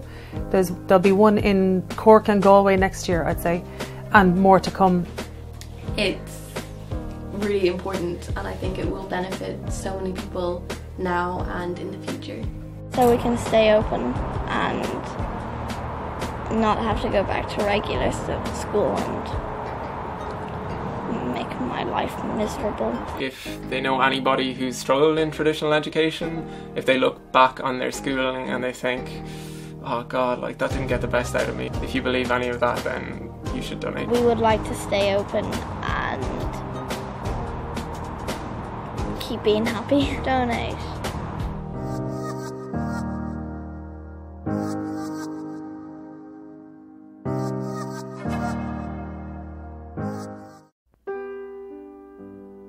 I've been told that as a kid, I'd make friends with everybody. You know, I'd be in the grocery store and make friends with every person that passed, and I was smiling and laughing, and then I went to school. And in this school, you had to be that kind of kid. You know, the kid that would sit like this in the classroom and never would daydream about anything and never would, you know, possibly raise their voice or, you know, play around with the other kids, or I don't know. I don't even understand the type of kid they wanted, but it was a very specific kind. And I didn't fit that.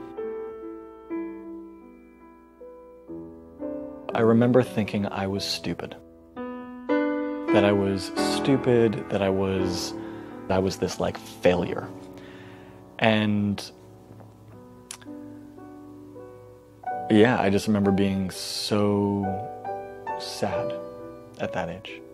I was really sad. I think it was the only time at that age that I was just so sad. I would come off the bus with my head down, and sometimes I would cry, and when crying didn't work anymore, I just gave up. And that, I think, was when my parents got worried. Okay, something needs to change. And I came here, and it was so fast.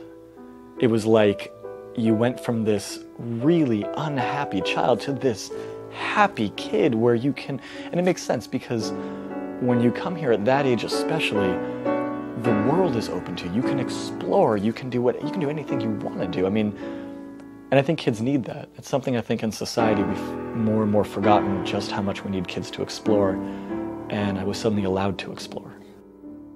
This was a place where you walked in and it was like there are these kids that want to learn.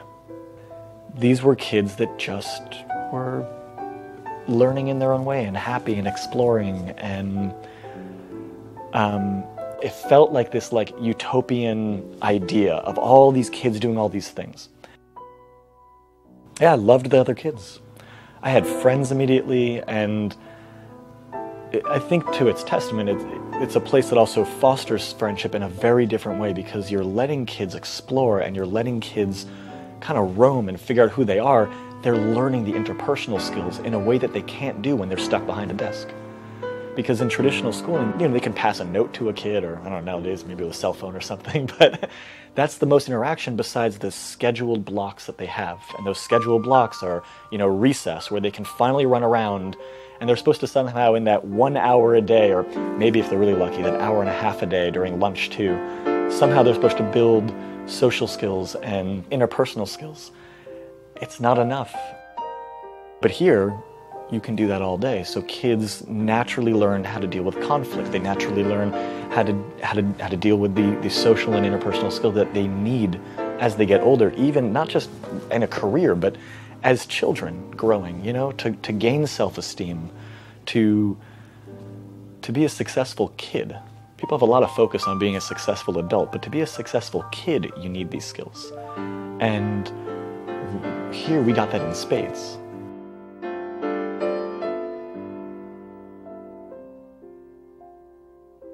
This school caters to all different kinds of kids.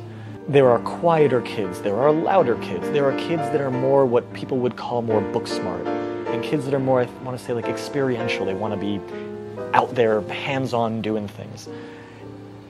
The beauty is that because you can explore anything, it allows any kid to really thrive. And that's something that traditional schooling just does not do.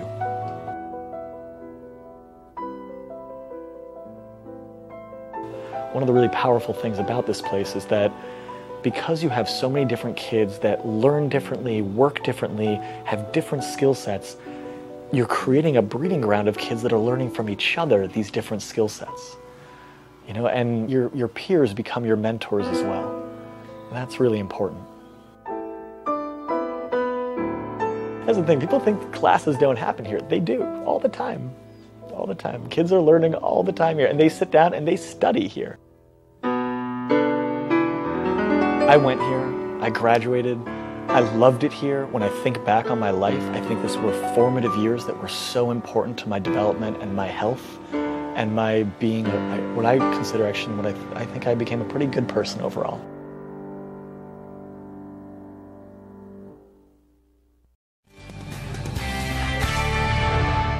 Today, the most radical form of schooling is something called unschooling.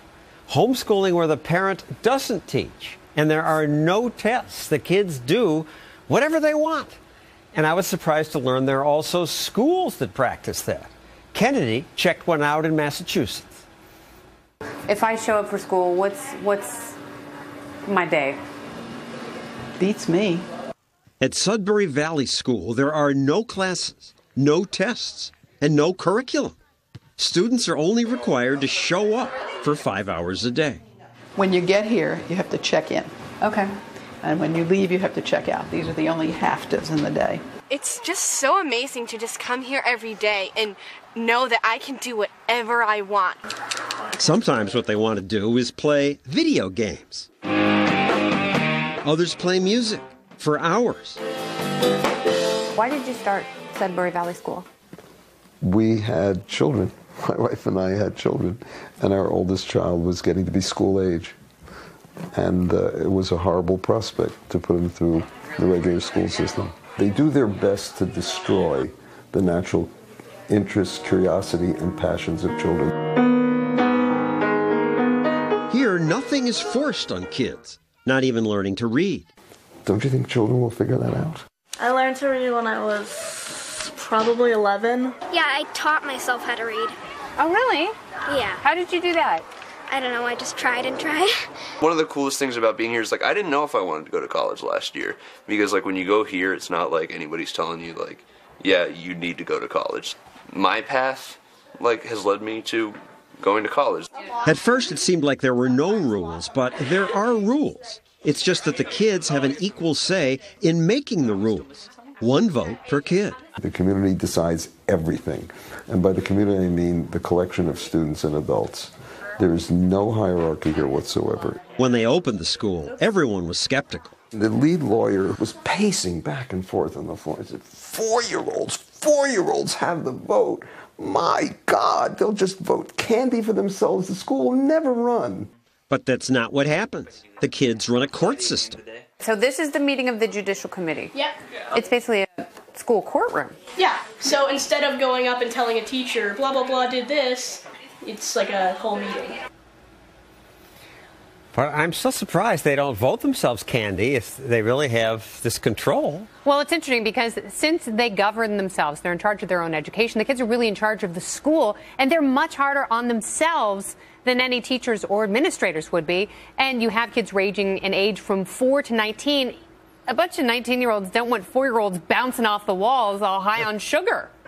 And we showed the kid playing video games. I would think, I mean, my son would have spent all day playing video games.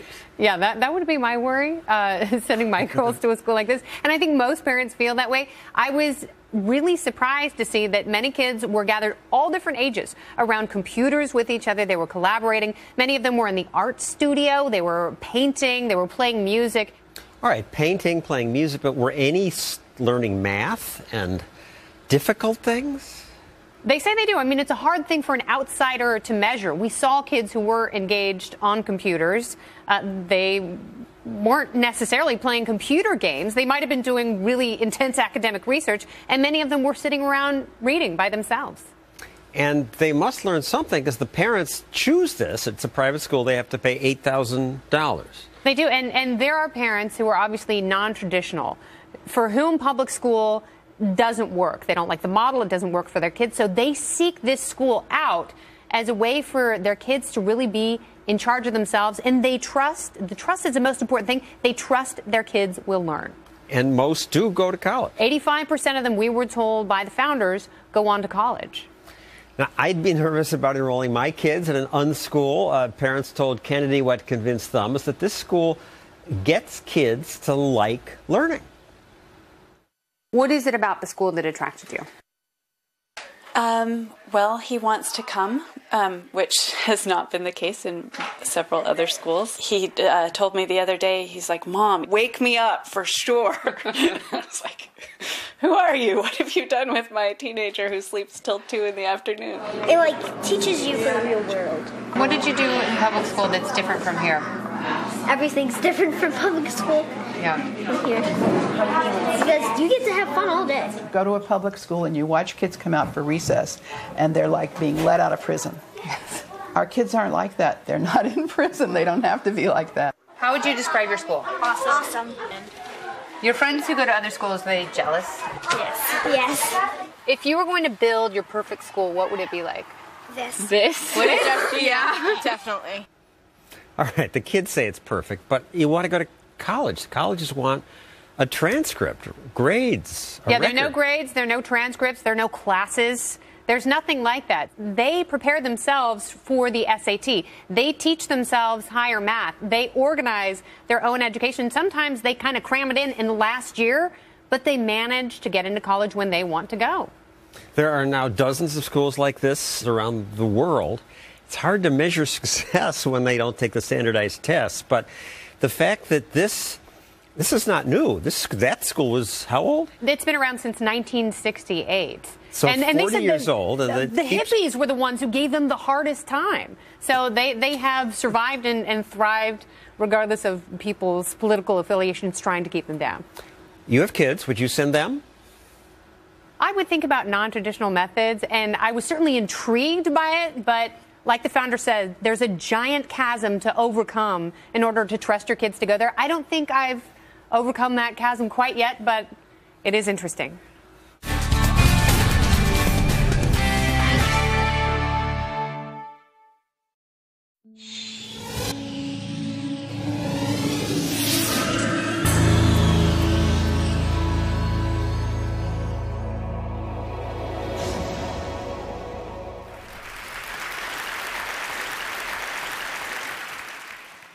What is going to be the future of learning? I do have a plan, but in order for me to tell you what that plan is, I need to tell you a little story which kind of sets the stage. I tried to look at where did the kind of learning we do in schools, where did it come from? And you can look far back into the past, but if you look at present-day schooling the way it is, it's quite easy to figure out where it came from. It came from about 300 years ago. And it came from the last and the biggest of the empires on this planet. Imagine trying to run the show, trying to run the entire planet without computers, without telephones, with data handwritten on pieces of paper and traveling by ships. But the Victorians actually did it. What they did was amazing. They created a global computer made up of people. It's still with us today. It's called the bureaucratic administrative machine. In order to have that machine running, you need lots and lots of people. They made another machine to produce those people. The school. The schools would produce the people who would then become parts of the bureaucratic administrative machine, they must be identical to each other. They must know three things. They must have good handwriting, because the data is handwritten. They must be able to read, and they must be able to do multiplication, division, addition, and subtraction in their head. They must be so identical that you could pick one up from New Zealand and ship them to Canada, and he would be instantly functional. The Victorians were great engineers. They engineered a system that was so robust that is still with us today, continuously producing identical people for a machine that no longer exists. The empire's gone. So what are we doing with that design that produces these identical people? And what are we going to do next, if we ever are going to do anything else with it? So that's a pretty strong comment there. I said, schools as we know them now, they're obsolete. I'm not saying they're broken. It's quite fashionable to say that the education system's broken. It's not broken. It's wonderfully constructed. It's just that we don't need it anymore. It's outdated. What's the kind of jobs that we have today? Well, the clerks are the computers. They're there in thousands in every office. And you have people who guide those computers to do their clerical jobs. Those people don't need to be able to write beautifully by hand. They don't need to be able to multiply numbers in their heads. They do need to be able to read. In fact, they need to be able to read discerningly. Well, that's today. But we don't even know what the jobs of the future are going to look like. We know that people will work from wherever they want, whenever they want, in whatever way they want. How is present-day schooling going to prepare them for that world? Well, I bumped into this whole thing completely by accident. I used to teach people how to write computer programs in New Delhi 14 years ago. And right next to where I used to work, there was a slum. And I used to think, how on earth are those kids ever going to learn to write computer programs? Or should they not? At the same time, we also had lots of parents, rich people, who had computers, and who used to tell me, you know, my son, I think he's gifted, because, you know, he does wonderful things with computers. And my daughter, oh, surely she's, you know, extra intelligent, and so on. So I suddenly figured that how come all the rich people are having these extraordinary gifted children? What did the poor do wrong? I made a hole in the boundary wall of the slum next to my office, and I stuck a computer inside it just to see what would happen if I gave a computer to children who never would have one, didn't know any English, didn't know what the internet was. The children came running in, it was 3 feet off the ground, and they said, what is this? And I said, yeah, it's, you know, I don't know. So they said, why have you put it there? I said, just like that. And they said, can we touch it? I said, if you wish to. And I went away. About 8 hours later, we found them browsing and teaching each other how to browse. So I said, but that's impossible. Because, you know, how is it possible? They don't know anything. My colleagues said, no, it's a simple solution. One of your students must have been passing by, showed them how to use the mouse. So I said, yeah, that's possible. So I repeated the experiment. I went 300 miles out of Delhi into a really remote village where the chances of a passing software development engineer was very little. I repeated the experiment there. There was no place to stay, so I stuck my computer in, I went away, came back after a couple of months, found kids playing games on it. When they saw me, they said, we want a faster processor and a better mouse. So I said, how on earth do you know all this? And they said something very interesting to me. In an irritated voice, they said, you've given us a machine that works only in English, so we had to teach ourselves English in order to use it. That's the first time as a teacher that I heard the word teach ourselves said so casually. Here's a short glimpse from those years. That's the first day at the hole in the wall. On your right is an 8-year-old. To his left is his student. She is 6. and he's teaching her how to browse. Then on to other parts of the country, I repeated this over and over again, getting exactly the same results everywhere.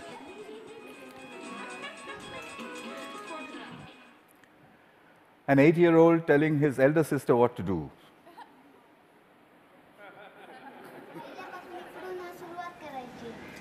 And finally, a girl explaining in Marathi what it is and said, there's a processor inside.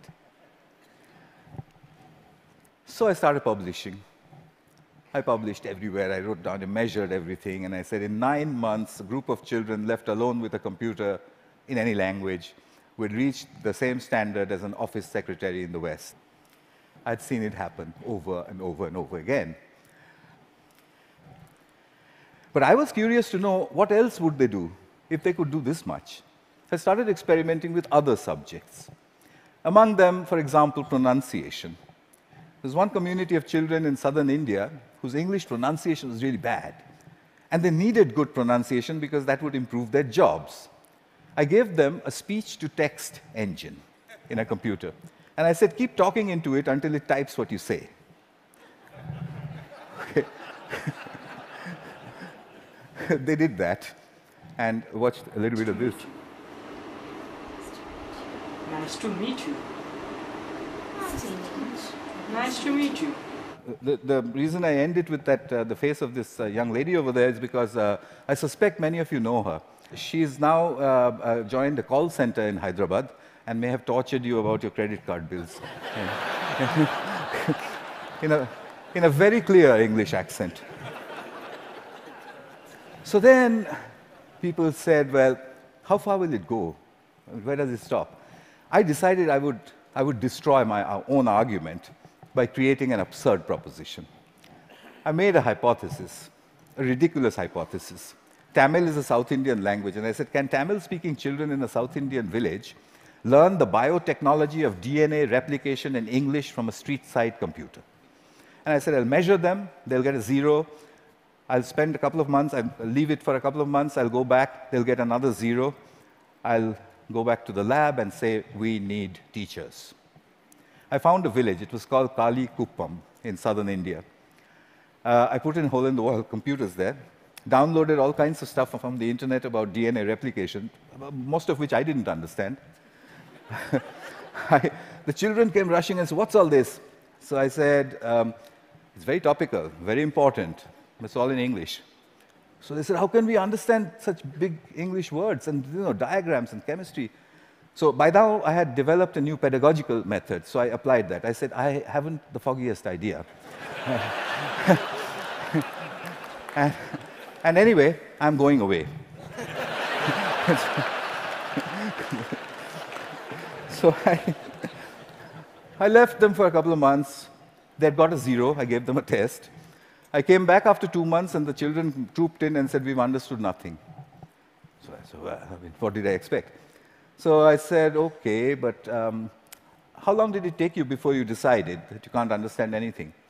So they said, we haven't given up. We look at it every single day. So I said, what? You don't understand these screens, and you keep staring at it for 2 months. What for? So a little girl, who you'll see just now, she raised her hand, and she says to me in broken Tamil and English, she said, well, apart from the fact that improper replication of the DNA molecule causes disease, we haven't understood anything else.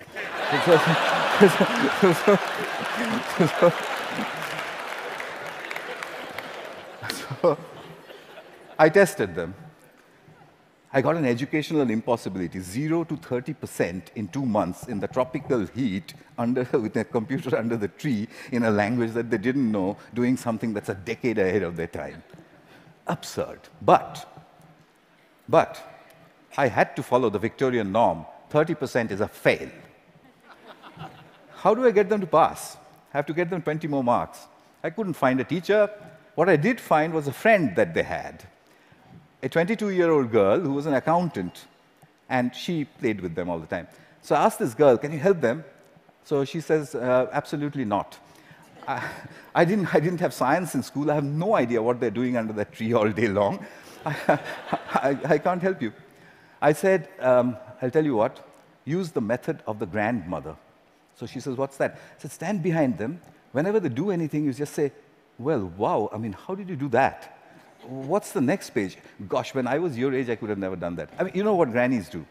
So she did that for 2 more months. The scores jumped to 50%.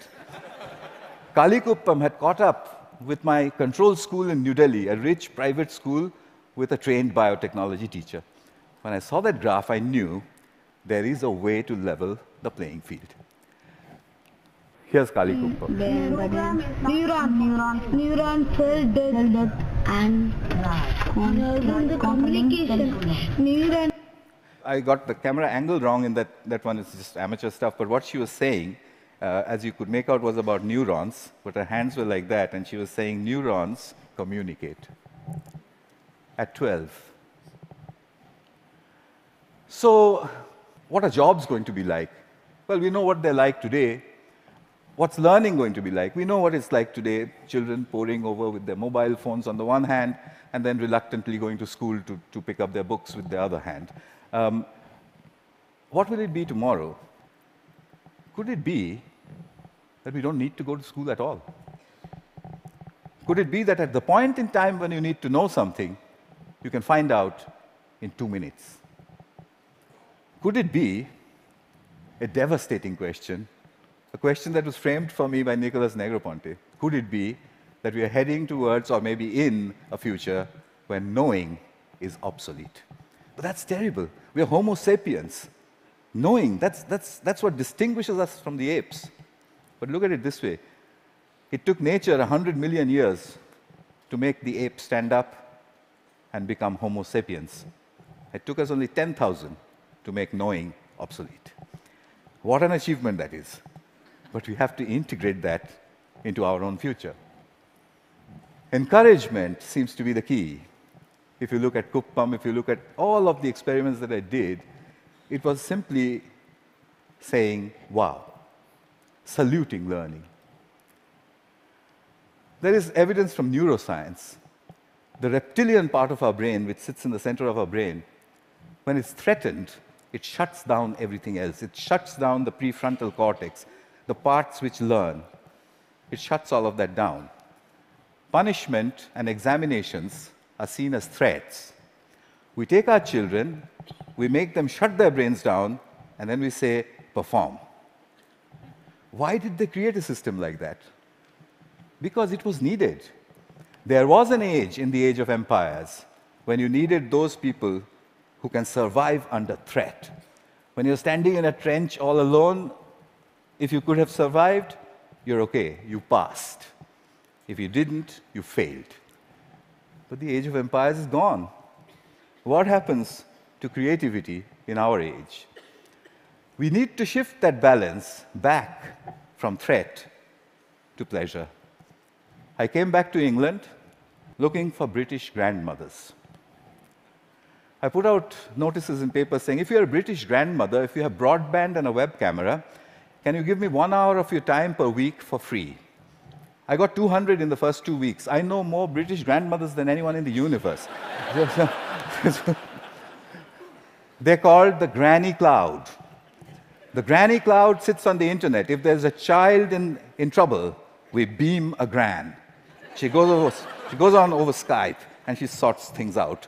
I've seen them do it from a village called Diggles in northwestern England, deep inside a village in Tamil Nadu, India, 6,000 miles away. She does it with only one age-old gesture. Okay. Watch this. You can't catch me. You say it. You can't catch me. I'm the gingerbread man. Well done. Very good. So what's happening here? I think what we need to look at is we need to look at learning as the product of educational self-organization. If you allow the educational process to self-organize, then learning emerges. It's not about making learning happen, it's about letting it happen. The teacher sets the process in motion, And then she stands back in awe and watches as learning happens. I think that's what all this is pointing at. But how will we know? How will we come to know? Well, I intend to build these self-organized learning environments. They are basically broadband, collaboration, and encouragement put together. I've tried this in many, many schools. That's being tried all over the world, and teachers sort of stand back and say, it just happens by itself? And I said, yeah, it happens by itself. How did you know that? And I said, you won't believe the children who told me and where they're from. Here's a soul in action.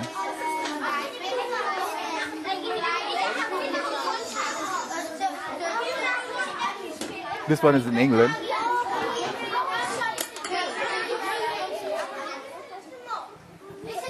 He maintains law and order. Because remember, there's no teacher around.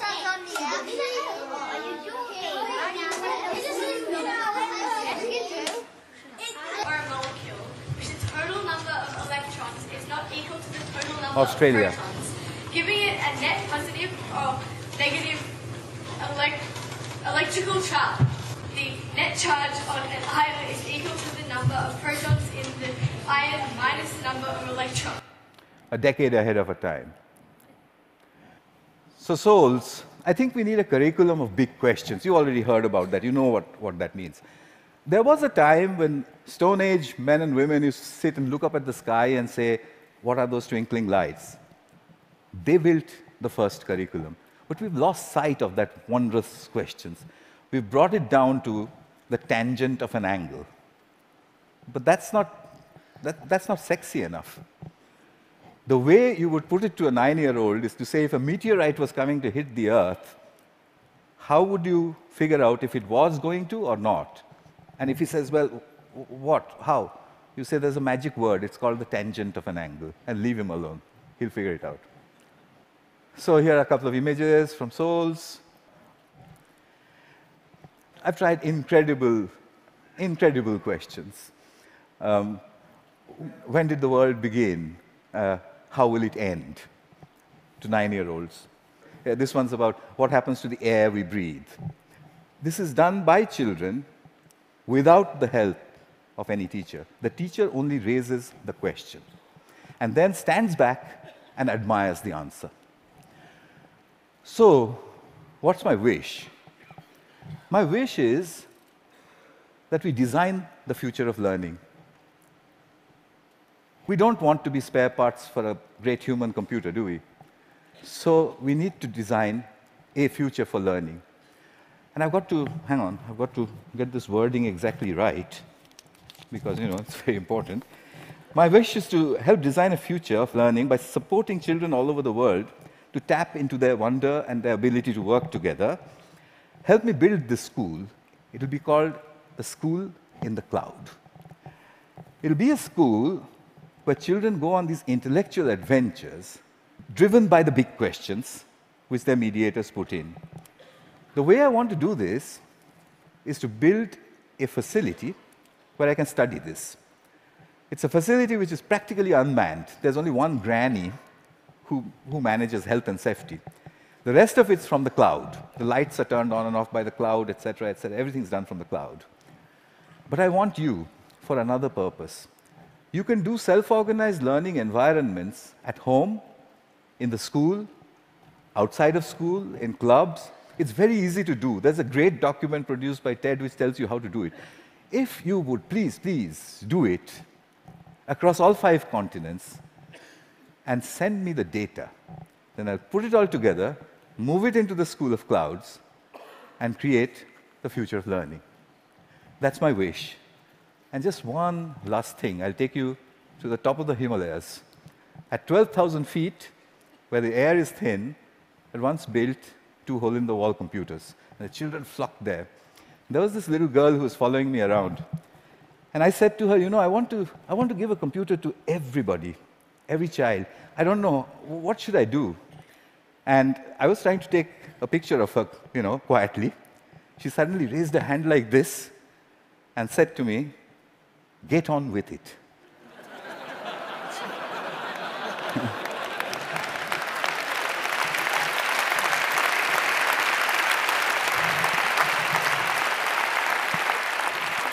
I think it was good advice. I'll follow her advice. I'll stop talking. Thank you. Thank you very much. Thank you.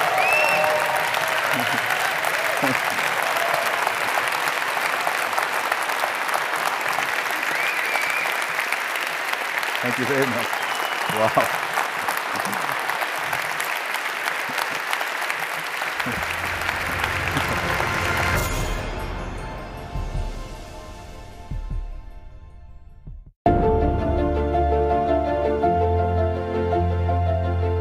Inside our bodies are chemicals that are trying to get us to do things that are in the best interest of us. They are endorphins, dopamine, serotonin, and oxytocin. Endorphins. Endorphins are designed to do one thing and one thing only: mask physical pain. If you're a runner, as you've heard of a runner's high, what's happening is when that runner's out there pushing their bodies harder than they've ever pushed before, they feel good. And then an hour later, they're in pain for damage they caused their muscles an hour before. Endorphins. They're designed to mask physical pain.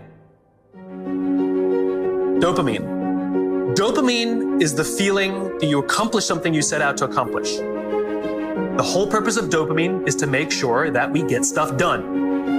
This is why you must write down your goals. There's a biological reason for that. We're very, very visually oriented animals. You have to be able to see the goal for it to biologically stay focused. And every time we achieve a goal and that makes us feel like we're making progress to the vision we can see, we keep going and going and going until we achieve something remarkable. You have to be able to see it. Dopamine. Dopamine comes with a warning. Dopamine is highly, highly, highly addictive. Here are some other things that release dopamine: alcohol, nicotine, gambling, your cell phone. We can also get addicted to performance in our companies when all they do is give us numbers to hit, numbers to hit, numbers to hit, and a bonus you get, and a bonus you get, and a bonus you get. All they're doing is feeding us with dopamine, and we can't help ourselves. All we do is want more, more, more. One of the things we know about dopamine addicts is they will do anything to get another hit, sometimes at the sacrifice of their own resources and their relationships. Dopamine is dangerous if it is unbalanced. Serotonin. Serotonin is responsible for feelings of pride and status. This is why public recognition is very important. We are social animals, and we need the recognition of others. This is why we have commencement for graduation. You could get an email that says, "Congratulations, you fulfilled all the requirements for graduation. Enclosed, please print out the PDF of your diploma." Wouldn't feel so good, right? So instead, we have a big ceremony to recognize the accomplishment. And in the audience, we put our family and our friends and our teachers, all of those in our tribe who've supported us and watched our backs as we've made it through. And then we show up on that day and we go up on that stage and we take our diploma. It feels great.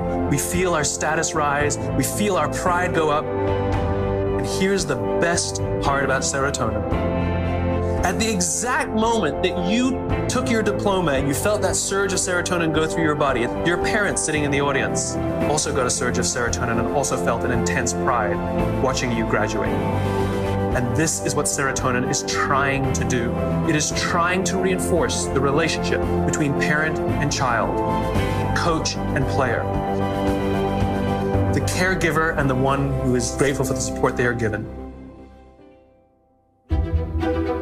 The problem is, you can trick serotonin. We live in a materialist society, so we judge status very often in our country based on how much money you make. So any conspicuous display of wealth raises your status. This is why they put the logos on the outside. No good on the inside, nobody can see them. So you can actually feel your confidence rise when you put on the stuff, because it's showing this display of status. It feels great. The problem is there was no real relationship that was reinforced because of it. You tricked the system. That's why we keep trying to accomplish things and accumulate more and more material goods, and yet we never feel successful because there was no relationship. We tricked it. We gained it. Oxytocin. This is the best chemical of all. Oxytocin is the feeling of love, trust, and friendship. Oxytocin is that intense feeling of safety that someone's got your back. There are multiple ways you can get oxytocin. One way to get it is physical contact. Hugging feels wonderful. When women give birth to children, huge surge of oxytocin in their body. This is what's responsible for the mother-child bond. It's all that oxytocin in the system. Another way you can get oxytocin is through acts of human generosity. Doing nice things for people. Remember, our bodies are trying to get us to repeat behaviors that are in our best interest, and it's making us feel good when we see or do acts of human generosity so that we will do them. In fact, the more oxytocin you have in your body, the more generous you actually become. It gets better than that. Lots of oxytocin in your body inhibits addiction. It boosts your immune system. It makes you healthier. That's why happy people live longer. It's why couples live longer. It increases our ability to solve problems. It increases our creativity. It's really good for us, and it's not addictive. It just feels great. There's one more chemical I haven't told you about. Cortisol. Cortisol is the feeling of stress and the feeling of anxiety. We share these chemicals with all the social mammals. Cortisol is designed to keep us alive. It is the first stage of fight or flight. It makes us paranoid. It makes all of our senses hyper-attuned to look for danger. It injects glucose into our muscles to make us stiff and ready to go in case we need to fight or flight. It increases our heart rate like crazy.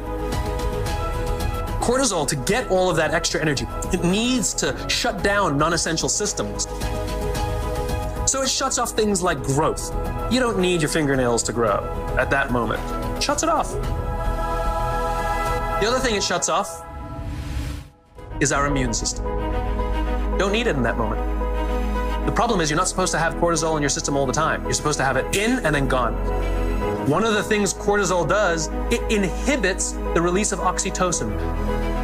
Biologically, if you work in a high-stress environment where you don't feel safe, you are biologically less empathetic and less generous. Alcoholics Anonymous has been highly effective for decades. Alcoholics Anonymous knows that if you master all 11 steps, but not the 12th, you will drink again. The 12th step is the commitment to help another alcoholic. Service. Service to another. Oxytocin wins. Serotonin wins. The more we look after each other, the safer we feel, the more we feel like we belong, and the more we will work together to confront the dangers outside.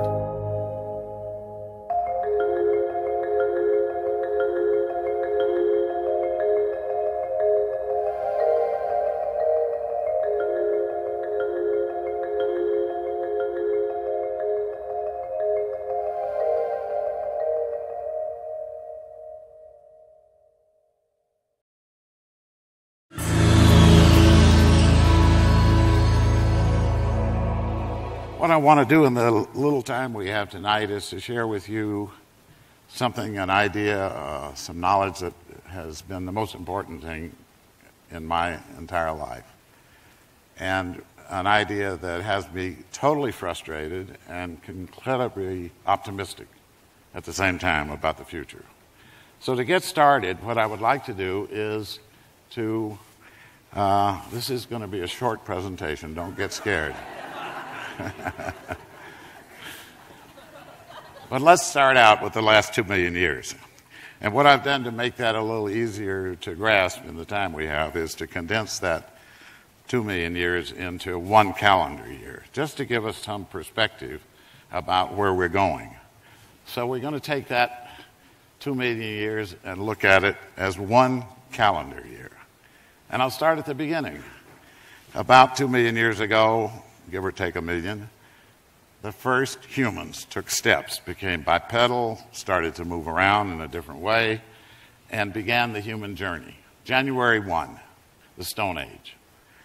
We spent quite a bit of time hunting and gathering, and it was not until November the 19th that we discovered fire that we could control, heat our homes, cook our food, protect us from predators. But by December the 29th, agriculture had been invented, and all of a sudden cities emerged and people living together and sharing and collaborating. That was a very incredible invention of people, agriculture, on December 29th of that calendar year. On December the 31st was Rome, Greece, the advent of the idea of science, of replicatable knowledge, that somebody could investigate something that nature did, understand it, and then take that knowledge and put it to human use. Big idea, because we at that point could move to 1105. Because now people started to gather together and apply those ideas in a mass way. And they could replicate the results of these ideas. And a very important part of the science idea itself is to find something and then be able to repeat it in a very predictable way. That was critical. And of course, we had to, since we're building a lot of these factories, we had to build factories for human beings too, called schools. So we could manufacture people that could work well in the factories. And that was an extraordinary and important idea, because starting at 1105, in the last few minutes, all hell broke loose. And we have moved in such a fantastic way during that period. In those last few minutes, think about just 100 years ago, most people living in America lived in poverty. Very few people had indoor plumbing. Very few people had electricity. In the last 100 years, in the last few minutes of that calendar year, it's incredible what has happened during this period. And that has produced so much progress that we have now turned success into failure. Now that knowledge has spread itself all over the world, and people are pushing up against each other a little bit, in the sense that a third world country can do just as well producing something as we can. And that produces a problem. And we're now facing a period in history where no institution is not facing profound, turbulent, unpredictable change. And that's everywhere in the world. So what do we do? Because we have all these old answers, but they don't seem to be working the way they used to. Well, a few years ago, about 60 of the leaders in industry in America got together and started a study to say, okay, with this new kind of world that we have, with the internet, with all the satellite communication, with telephony, there are many more telephones in the world than there are people at this point. What does America do? And I won't try to go through the whole study, but the result was, they said, there's only one possibility for us to succeed as Americans, to be competitive, and that is to innovate, and to innovate continuously. And that's really what I want to share, because we have been looking at what it is that's behind that process of innovation, creative thinking, what we can do with our brains, what is that, the possibilities of that resource that we all have in these heads of ours. The thing that changed everything for us in trying to understand creativity is that somebody from NASA came to us, the deputy director, and said, look, we have a lot of people working for us. We need some way to select the people that are the most creative so they can go on the teams that are facing the toughest problems. can you give us some kind of an instrument, a test or something that we can give to find those people? We didn't have such a thing, but we developed it, we applied it, and it was very predictive. It worked really well. But the idea emerged that, gee, we still don't know where creativity comes from. Is it that some people are born with it and others not? Or is it learned? Does it come from our experience in life? And the idea came up, this test is so simple. Why don't we give it to some children and see how they do? So we did. We created a sample of the American population with 1,600 children and started it out when they were about 5 years old. Now, here's a question I want to ask you. This is a test for the ability to look at a problem and come up with new, different, and innovative ideas. What percentage of those 5-year-olds fell into what you might call the genius category of imagination? 80, 90, wow. This is a great audience. There are some audiences that don't guess quite that high. 98%. We were pretty shocked. Some people like you would probably not be shocked. You probably, I suspect you've been 5-year-olds, so there you are. But, the information was so astonishing, we decided to turn that into a longitudinal study, go back 5 years later and see how they're doing it. So we went back, they're now 10. What would you guess? Somebody came on very close. 30%. We decided to extend it for 5 more years. They're now 15. Well, we have some pessimists out there. It was all the way up to 12. So you can see something of a trend here, right? That study ended because so many people got depressed. Most of the testing was done by teachers, and they just didn't want to do it again. But we have tested a lot of adults. And what would you guess? You're close. 2%. Now, the great historian Oswald Spengler once said, in all of his years of studying history, he had concluded it only takes 2% of a population to create the basic ideas and that everybody else applies them. And it turned out, gee, he was pretty close to right. Look, folks, if we're going to enter the future with hope, that's not going to work. We have to do something about it. And what we found with those children was the thing that I want to try to share with you and hope that you walk out of here tonight knowing why that happened and what you can do about it, because you have the possibility of being in that 98% tomorrow. And I'm serious about that. What we found from the studies with children and from looking at the way brains work, that we can actually do that. There are 2 kinds of thinking that occur in the brain, and they use different parts of the brain, and it's a totally different paradigm in the sense of how we form something in our minds. One is called divergent, that's imagination. That's generating new possibilities, and the other is called convergent, and that's where you're making a judgment, you're making a decision, you're testing something, you're criticizing, you're evaluating. So one is like an accelerator, and the other one is like the brake. We found that what happens to these children as we educate them is we teach them to do both kinds of thinking at the same time. So when somebody asks you to come up with new ideas, as you come up with them, what we've mostly learned in school is to start looking at them immediately and trying to say, oh, well, you can hear the stuff that goes on. We've done that before, we've never done that, that's crazy, that'll cost too much, all of that. When you actually look at what's happening inside the brain, you find that neurons are fighting each other and actually diminishing the power of the brain because we're constantly judging, criticizing, etc. This is not going to work, folks. You need to find the 5-year-old, and you can. That capability never goes away. That part of the brain that produces this wonderful imagination is something you exercise every day when you're dreaming. So the great designer said, you know, I'm going to put that mechanism so they exercise it every day in case they ever need an idea. You've got that capability, absolutely.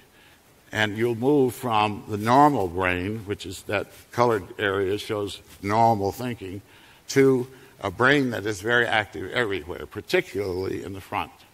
So it gets worse, because if we're operating under fear, we're using even a smaller part of the brain. And as we begin to use logic, we use more, but we begin to use creative thinking and the brain lights up. It's just extraordinary what happens. And nature does this as well, we found. That evolution works that way, producing many alternatives, then through natural selection, selecting the best ones. But it's always creating a lot of possibilities before it starts selecting. So the question we face for the future is, are we going to be in a culture that depends on right answers, that are repeatable, that are always predictable? Or are we going to have a culture where whatever it is we're thinking about, a new recipe or a spaceship, are there many possibilities? Can we create a new future that solves the new problems that we have never seen before? So Einstein was right. And your issue is to go beyond the first step that we took and take the first leap and turn your 5-year-old on to tap into that imagination that every one of you has that can make the future extraordinarily brighter for everybody. Tomorrow, do an exercise. Pick up a table fork, turn your 5-year-old on, and come up with 25 or 30 ideas on how to improve. Let that 5-year-old figure out ideas on how to improve that table fork. You can begin that exercise, and like anything else, you can start exercising that part of the brain and turn yourself into a great innovator of the wonderful future we can have if we start doing this. Thank you.